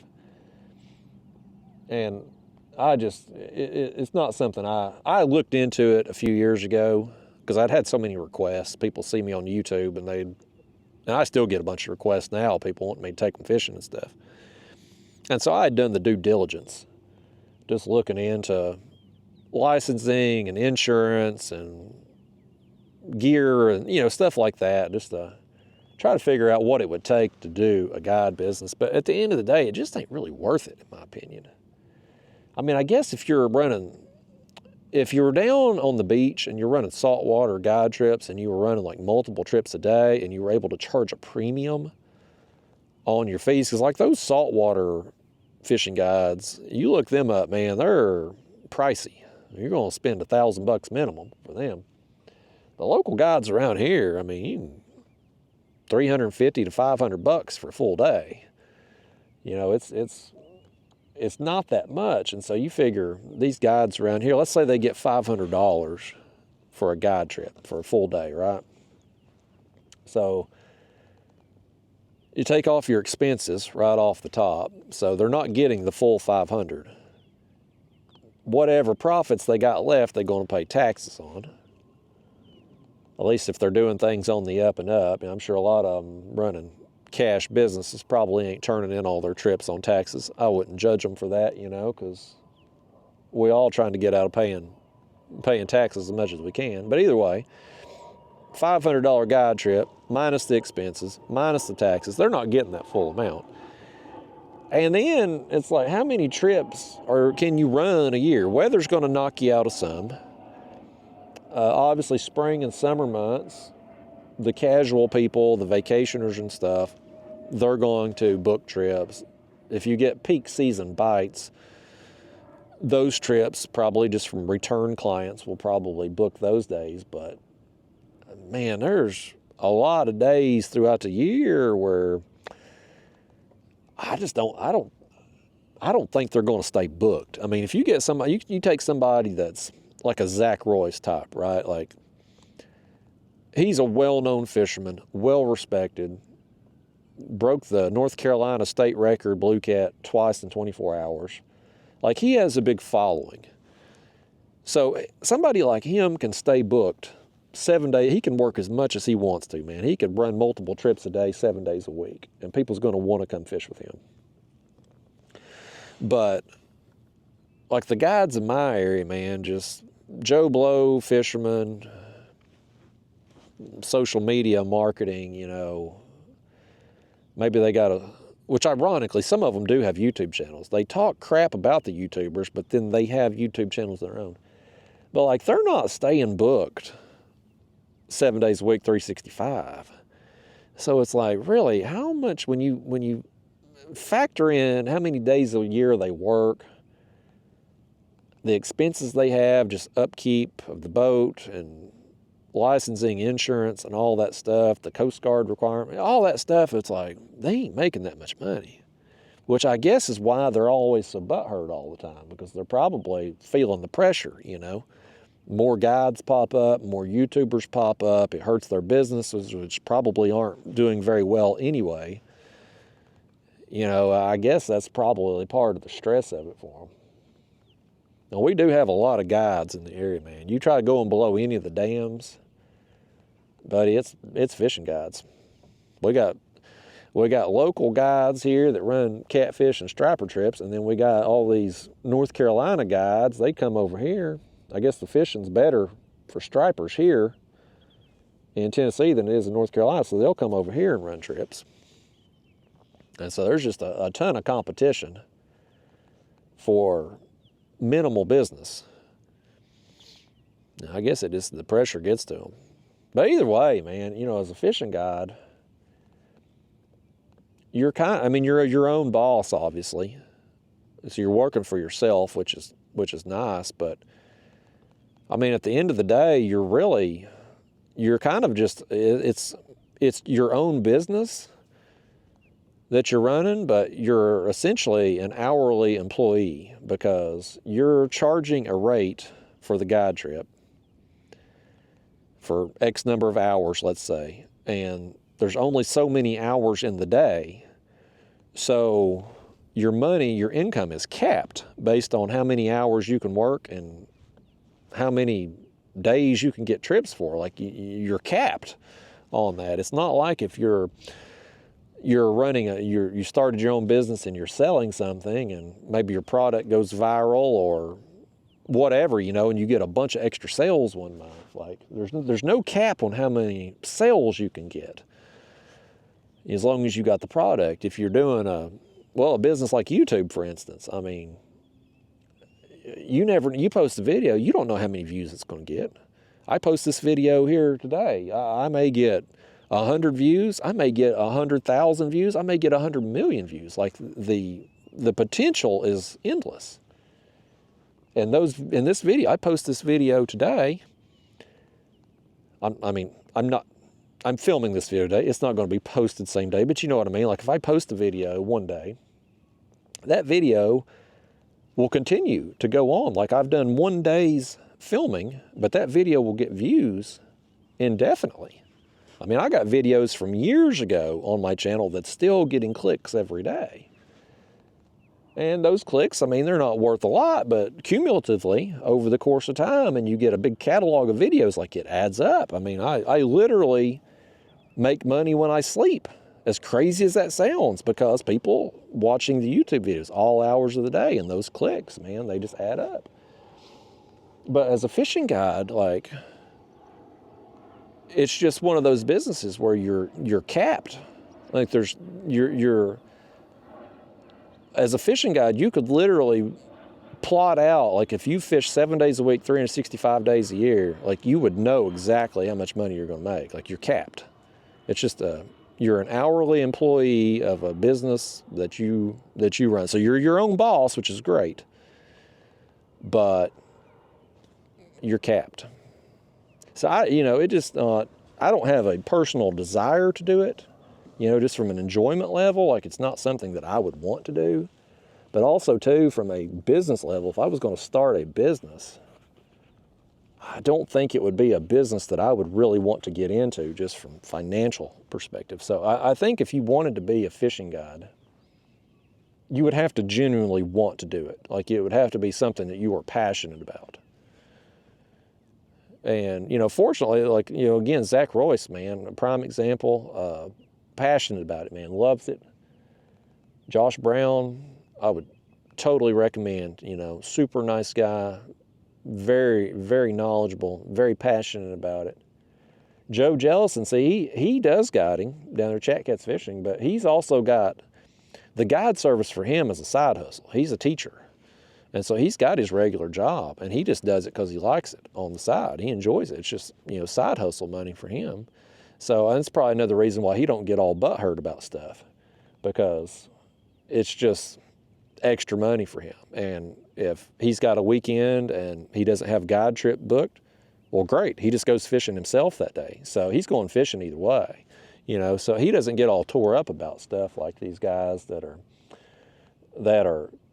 depending on getting a guide trip today to keep their lights on type situation. So I don't know, I just wouldn't want to do it. I've had a lot of people ask me, and that seems to be the trend with YouTube. People, failed YouTubers, the next thing they do is start a guide service. That seems to be the common thing, but I just don't have a desire. I had a guy, this has been, I think it was maybe 2021, 22. It's been 2 or 3 years now. But he reached out to me and sent me a nice letter or email there, and was, you know, big fan of my channel. He was from California, and he had a business in California and a house in Tennessee and some family here and stuff. And so he wanted to go fishing with me, and he said, you know, I'll pay you it was a very large amount of money to take me out, take me and my wife out, and show us how to do what you do in person. He's like, we got our own gear, we got our own kayaks, we just want to fish with you, blah, blah, blah.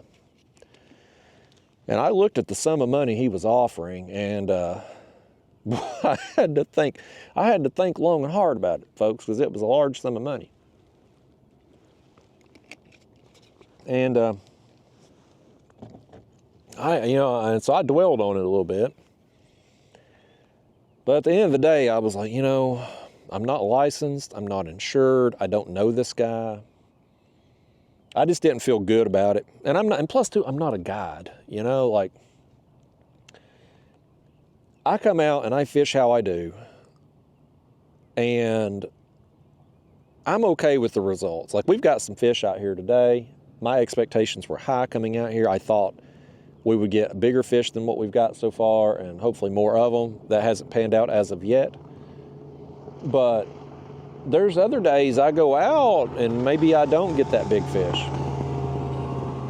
Or I don't get many fish. Or, God forbid, I get skunked. That's fine for me. But if somebody was paying me money to take them out and I couldn't put them on a big fish, like, I would feel bad.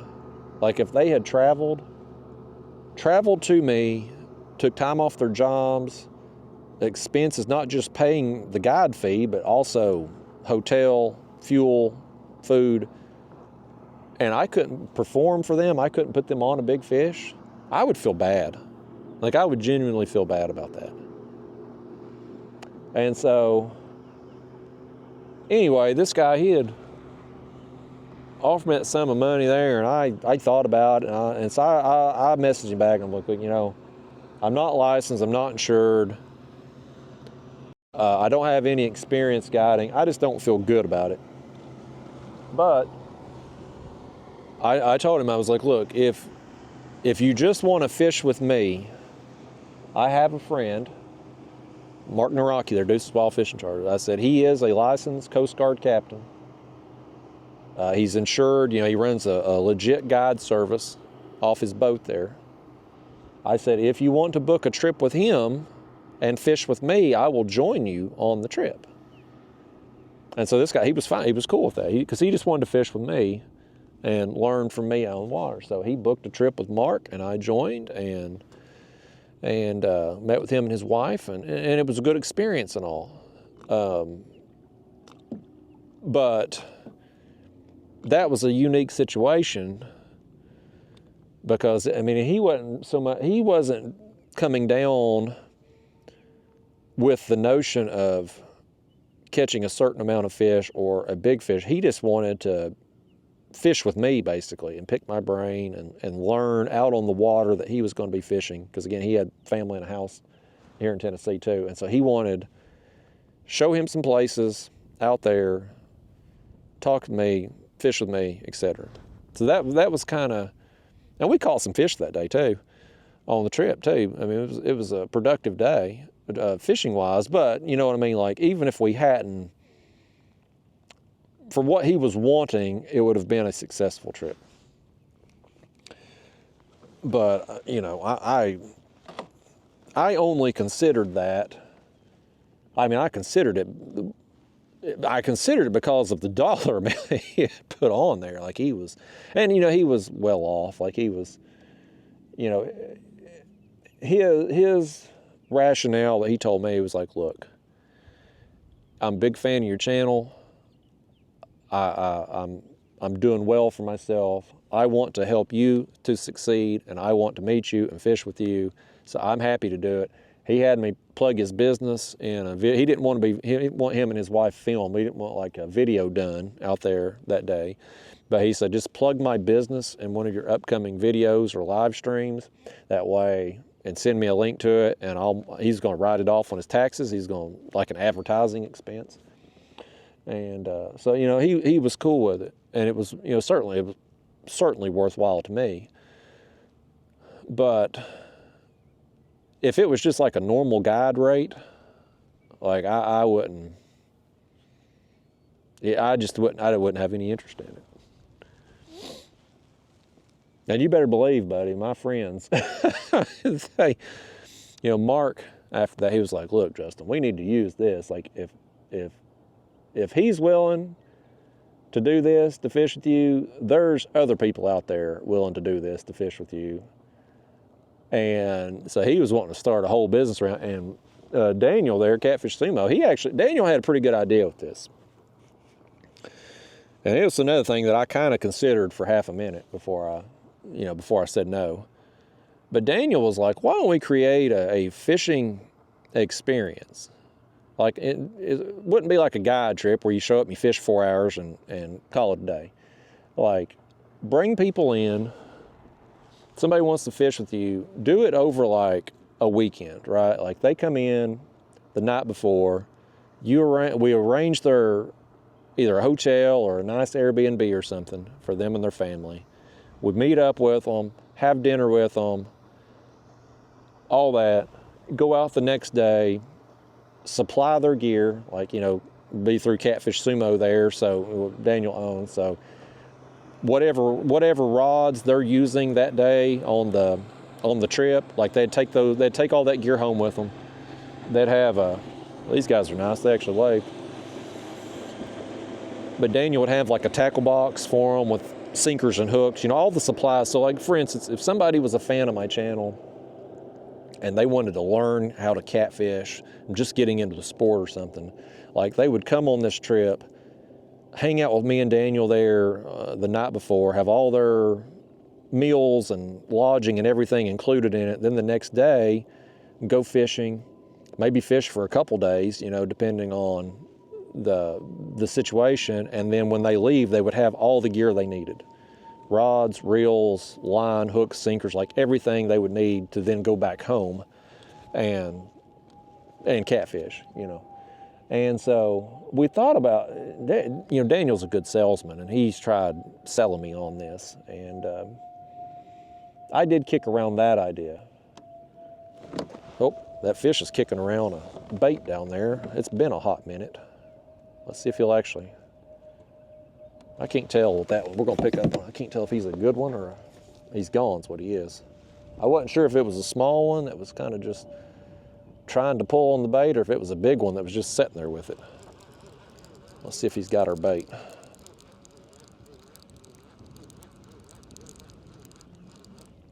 He's foul hooked our bait's what he's done. He's knocked the hook in.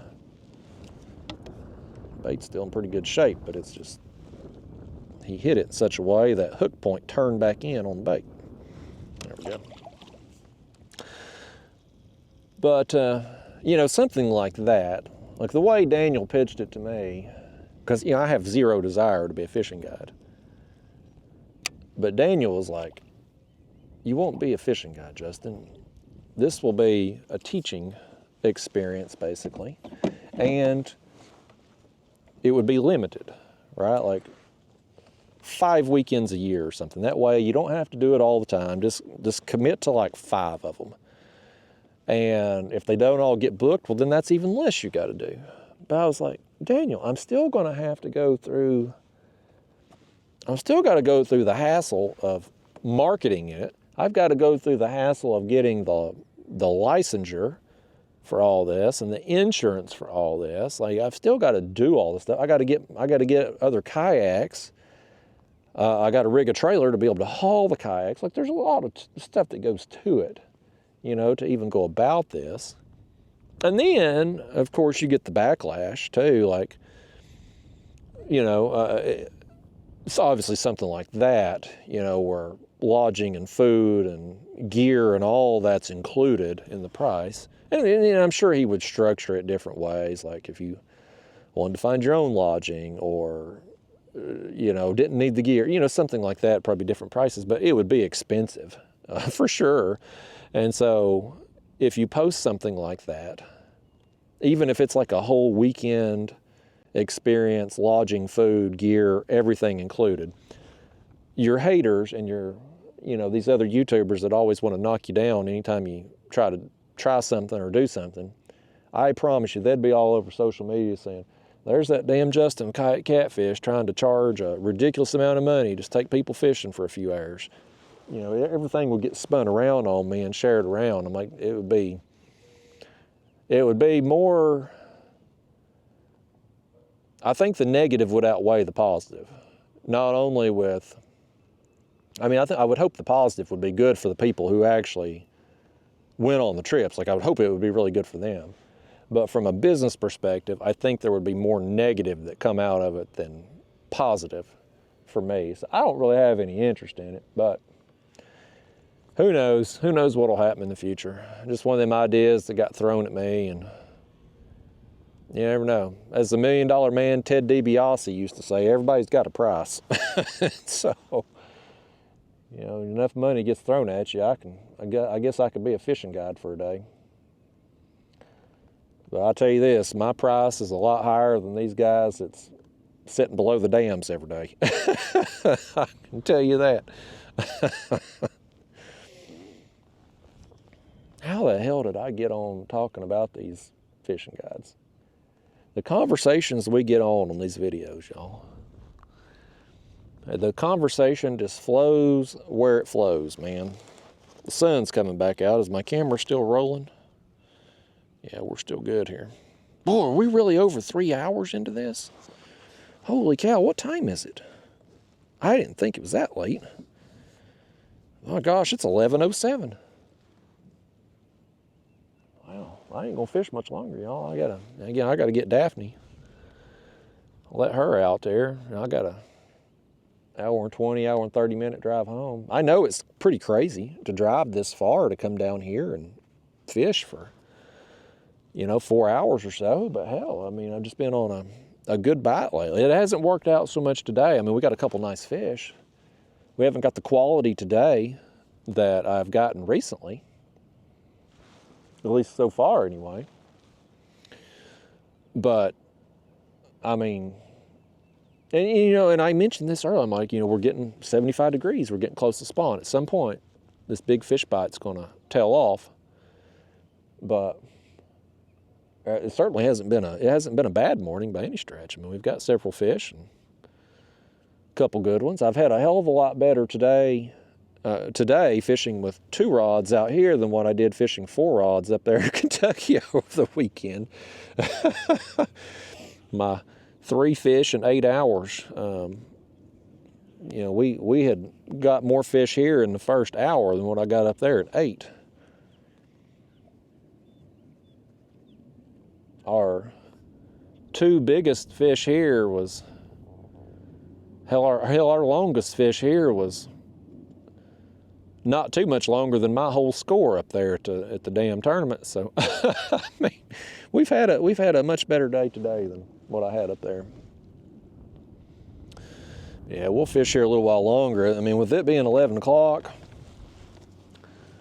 the bite lately, I mean, it's been 8:30 to 10:30, 11 o'clock. So we were kind of in that window, and the bite it seems like the last little while it's slacked off. Like we're not getting, I feel like there for a little while we were getting bit pretty regularly. I wasn't paying that close attention to it, but I feel like we were getting bit pretty consistently, and now we've had a stretch where we've not really had much going on. Once it kind of turned on there, it was going, and now it's fizzled. And that's how it goes oftentimes, man. I mean, some days you'll just have a bite all day long. Those days are rare. Most time you're going to get windows that are, some days it might be 15 minutes. Other days it might last 2 or 3 hours, but you'll have a bunch of fish kind of working through and feeding, and then you'll have a dead stretch. There's a fish coming up and flipping you off. And then, usually these fish, Buck Perry thawed about twice a day. They'd turn on and feed about twice a day. And, fish obviously, they're going to feed at different times, but you'll have a group of fish, it seems like, turn on and all feed around the same time. And then nothing, and then another group, and so. Depending on the season and all that, will determine how long they feed and how often. But we may have had our window out here this morning. And we may get just a random big fish come along too. You never can tell.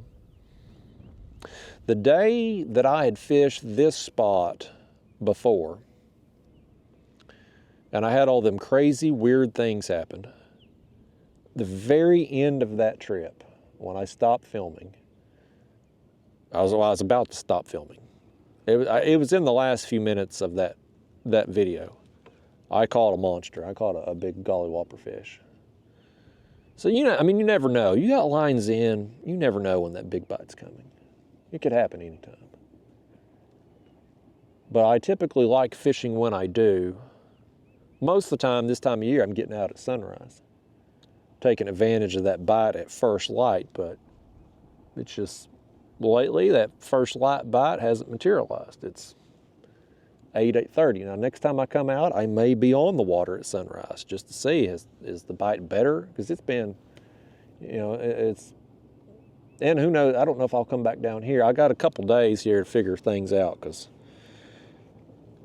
the weather next couple days is supposed to have some storms, and the clouds already moving in now, so let's see what's going on here. Will this one hook up? Come on, fish. Hook up there. I think he might be hooked up, folks. I think he's hooked up. Oh, he's got it. He's got it for sure. He's got it for sure. We got two boats going by, too. They can watch us reel one in. This one actually feels pretty good. This one feels good right here. I thought when he first hit it, I thought it was going to be a small fish. This one feels good.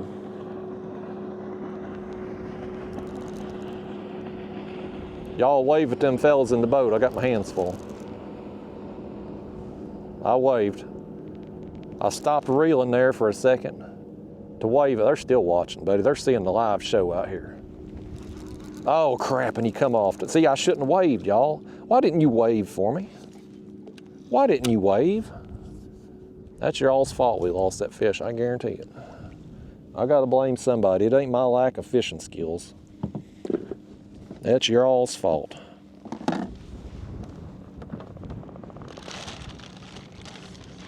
What are we gonna do? I think we're gonna put on, let's do this. Let's do this, folks. I have I forgot about this white bass. I have one white bass in my cooler. Completely forgot about him. Let's put a white bass head on, and let's refresh our skipjack chunk over there. Let's just try this white bass. Let's try it. I tried one recently, and the skipjack was way outperforming. But since we're just going to fish a little while longer here today, and I've got this thing in there, let's just try it. Y'all cool with that? You better be. After you've done lost that last fish, you better be cool with it, by gosh.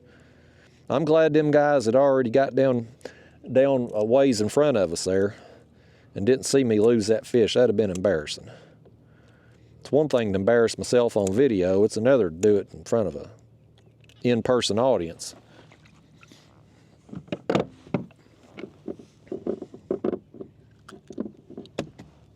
Put that thing on there.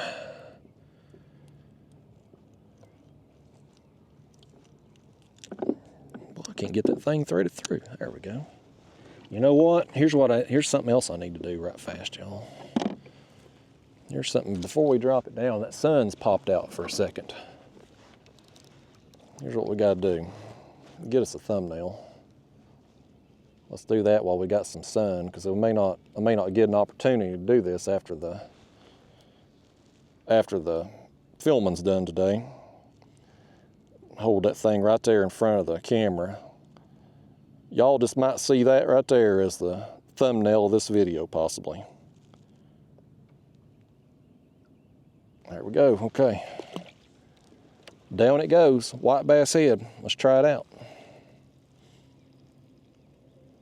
It'll either catch something or it won't. I've caught a lot of big fish on white bass, but I just typically do better with them in the summer months. But I mean, our water temps are, 75 degrees, so it's heating up.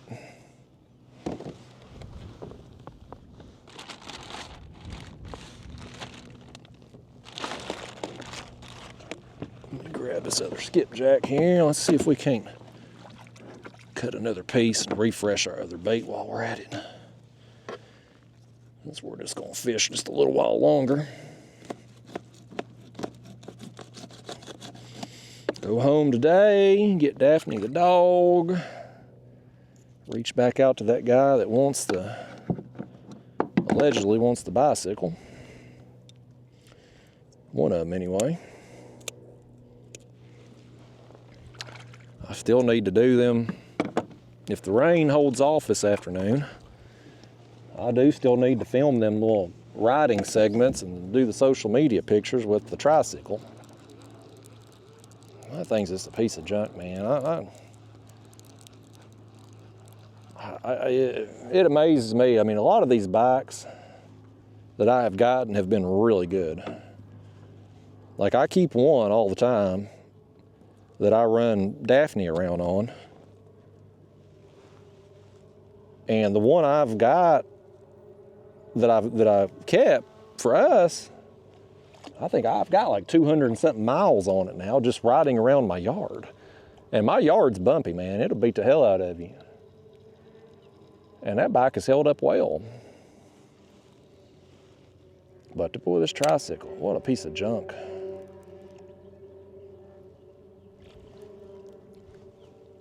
And you know, and the thing is, I had worked with this company before that made the tricycle. Like, they had sent me last year, they had sent a bike, a regular bike, and it was pretty good, I thought. I mean, I only used it enough to do the video with, but I mean, I thought it was a pretty good bike. But this tricycle, buddy, it's just it's something else. I got a guy that wants to buy it though.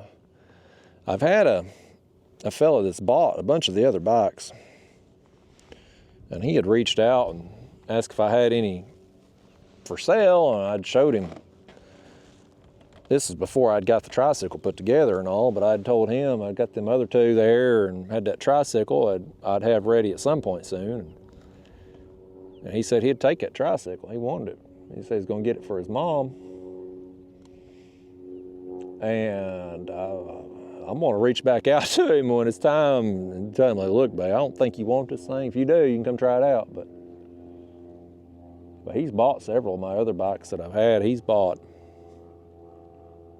at least 4 or 5 now. He bought one for him, then his wife, and his kids, and his grandkids. Then he told me he took one of them bikes and traded it for a bow.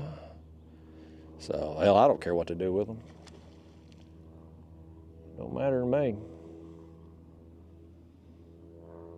Oh, that piece of skipjack we just dropped down just got thumped.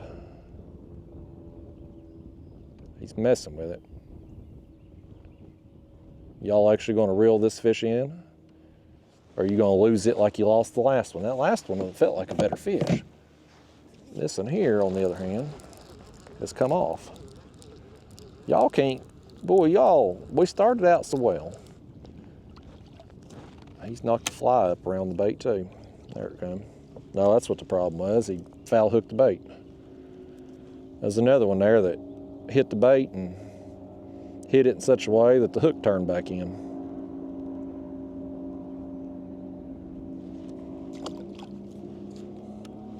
All right, down it goes. Send it back down. See if we can lose another fish here before we wrap up this mess.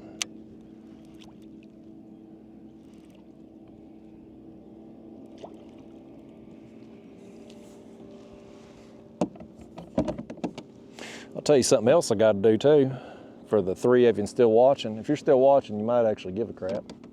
He hit it again, didn't he? We just got that bait back down there. I may have to throw out some more. I'm gonna throw all these scraps out here when I leave today, because I ain't gonna need them for the next couple days. This cloud's moving in. I got a feeling this weather's legit, so I think we're hopefully okay till I get home, but it is supposed to move in this afternoon and be scattered showers and storms next couple days. But with all this warm weather we've had lately and the rain showers we've had, my garden is taking off right now, man. I do, my channel members, I do some behind the scenes videos for them, so they see what's going on around my house and stuff. And so I've put a raised bed garden out this year, some tomatoes and peppers and peas and cucumbers, and that was a big splash that come up right over there. And I got another little area where I got one pepper plant. I got a poblano pepper, and then I'd made it for some sunflowers, what I made this particular bed for. But I had an extra pepper plant, and I stuck it over there, but the sunflowers have started to sprout up. And so I'm at a point now, I need to make me some tomato cages. And I've used them, they're about 3 foot tall, and they're that flimsy wire. I've used some of them in the past and then put like a fence post beside them and then tied that wire cage off to the fence post so it can't fall over. Because it don't make no damn sense to me. They sell these tomato cages at your Walmarts and Home Depots and Lowe's. They're about 3 foot tall. But tomato plants get 6 to 8 foot tall. So it don't make no damn sense why the cages are only 3 foot tall. And I've seen some videos, people making heavier duty cages, taking cattle panels and bending them and making like heavier duty, taller cages. But I don't have a way to haul the cattle panels. They're too big for my car, and I don't have a way to haul them. So I saw another thing the other day, and I thought, well, this is pretty creative. A guy had taken some, I don't know what I don't know what the real purpose of them were, but they were boards basically, but like thin boards. I guess you'd use it on like, maybe like deck railing or something, or like the railing on your steps. You're going up to your porch or something, like the smaller, thinner wood strips. And you can get them in various lengths. And this person had made their own tomato cages with those, and they basically just looked like they had sawed off an end to make like a spike on the end where you could drive it down. And I guess they had either taken screws or nails and just, 4 posts and periodically making the cross pieces there up. And so they were pretty, and you could make them whatever length you wanted to on them things. And so I thought, that's something that would be easy to build. It would be cheap to build, and I could haul this stuff in my car. Because the longest board would be like 6 or 8 foot, so I could fit it in my car. So I was like, that may be a project, an upcoming project. I may work on that the next couple days, because even if it's raining or storming outside, I could do that under my carport. And hopefully, if this fella buys one of these bicycles today, hopefully I'll have a little more space on my carport. Because between the 2 kayak trailers, I got 4 bikes sitting out there right now, and my mower, I don't have much space. Like I need a little bit more space going on. I used to have even less space because I had a lean-to built on my shed recently. And I moved my lawnmower cart over to it, and the wheelbarrow, I moved it over there. Which I got my wheelbarrow, it's full right now of prickly pear cactus pads. I have in the corner of my house and my back porch, I had planted some prickly pear cactus pads. Now, I'd got them from a woman years and years ago. I'd got like 5 or 6 pads and planted them there, and now that whole area is taken off. And so I had to prune it back, and so I'm taking them pads, I've got them in the wheelbarrow, I've got it full. I'm letting them dry out a little bit, and when they dry out, they start to sprout roots off the part that you cut. And I'm gonna take them once they get sprouted a little bit and plant them down in the corner of my property down there by the road. Because there's an area down there, the way the drainage ditch comes through, and the way the fence is, I spray weed killer all the way around my property. I can't hit that particular area. Like this fish just hit this bait. That white bass head. He nipped it. No, he's got it. He's got it. Okay. Okay, buddy. Let's see if we can reel one in. Let's see if y'all can actually land this one. Another big splash over there. You've botched the last 2. Let's see if you can get this one. But anyway, I got an area down there the distance of it from either side I hit it is too far away for me to be able to spray it with my sprayer when I'm spraying weeds. So I'd like to plant them prickly pear cactus pads down there, let them take over that area, and they'll keep the weeds down and I won't have to worry about spraying. Yeah, he ate that white bass head, and he's got that bait choked in his mouth, man. He's got it wedged sideways in there. He's all lassoed around the line. When he comes free, he's gonna act a fool. He's barely fought. Okay, there he goes. I don't know if he's got the hook or not. I don't know if he does, if he's just got the bait wedged sideways in his mouth. Okay, I guess he's got the hook there, okay. When we first got him up, I looked at him like, that bait is literally wedged sideways. You know, the Rock would come out on WWE and cut a promo years ago. He'd tell them to take that microphone, turn it sideways, and shove it up their candy ASS. That's what I was thinking of just then when I saw that bait wedged in your mouth, fish. He's about to spit it out now. Oh, Lord. Oh, quit it.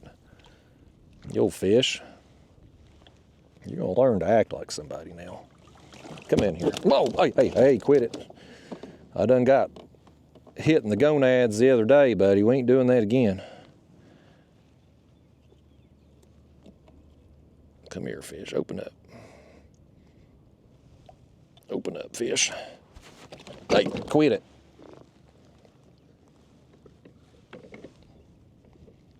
Open up. Let me get that hook out your mouth. All right, well, the white bass head got us one there, folks. Again, ain't a very big fish, but it is another bite. And happy to have him there after we botched the last two. We got him, by gosh. He got water all over my face here. He got a little on the lens there too, didn't he? Let me wipe him off there. He got it on my mouth, and he got it on my glasses there. Danged old fish. Well, I'll tell you what, y'all. It's let me see what time it's getting to be here now. Yeah, well, 11:30 now.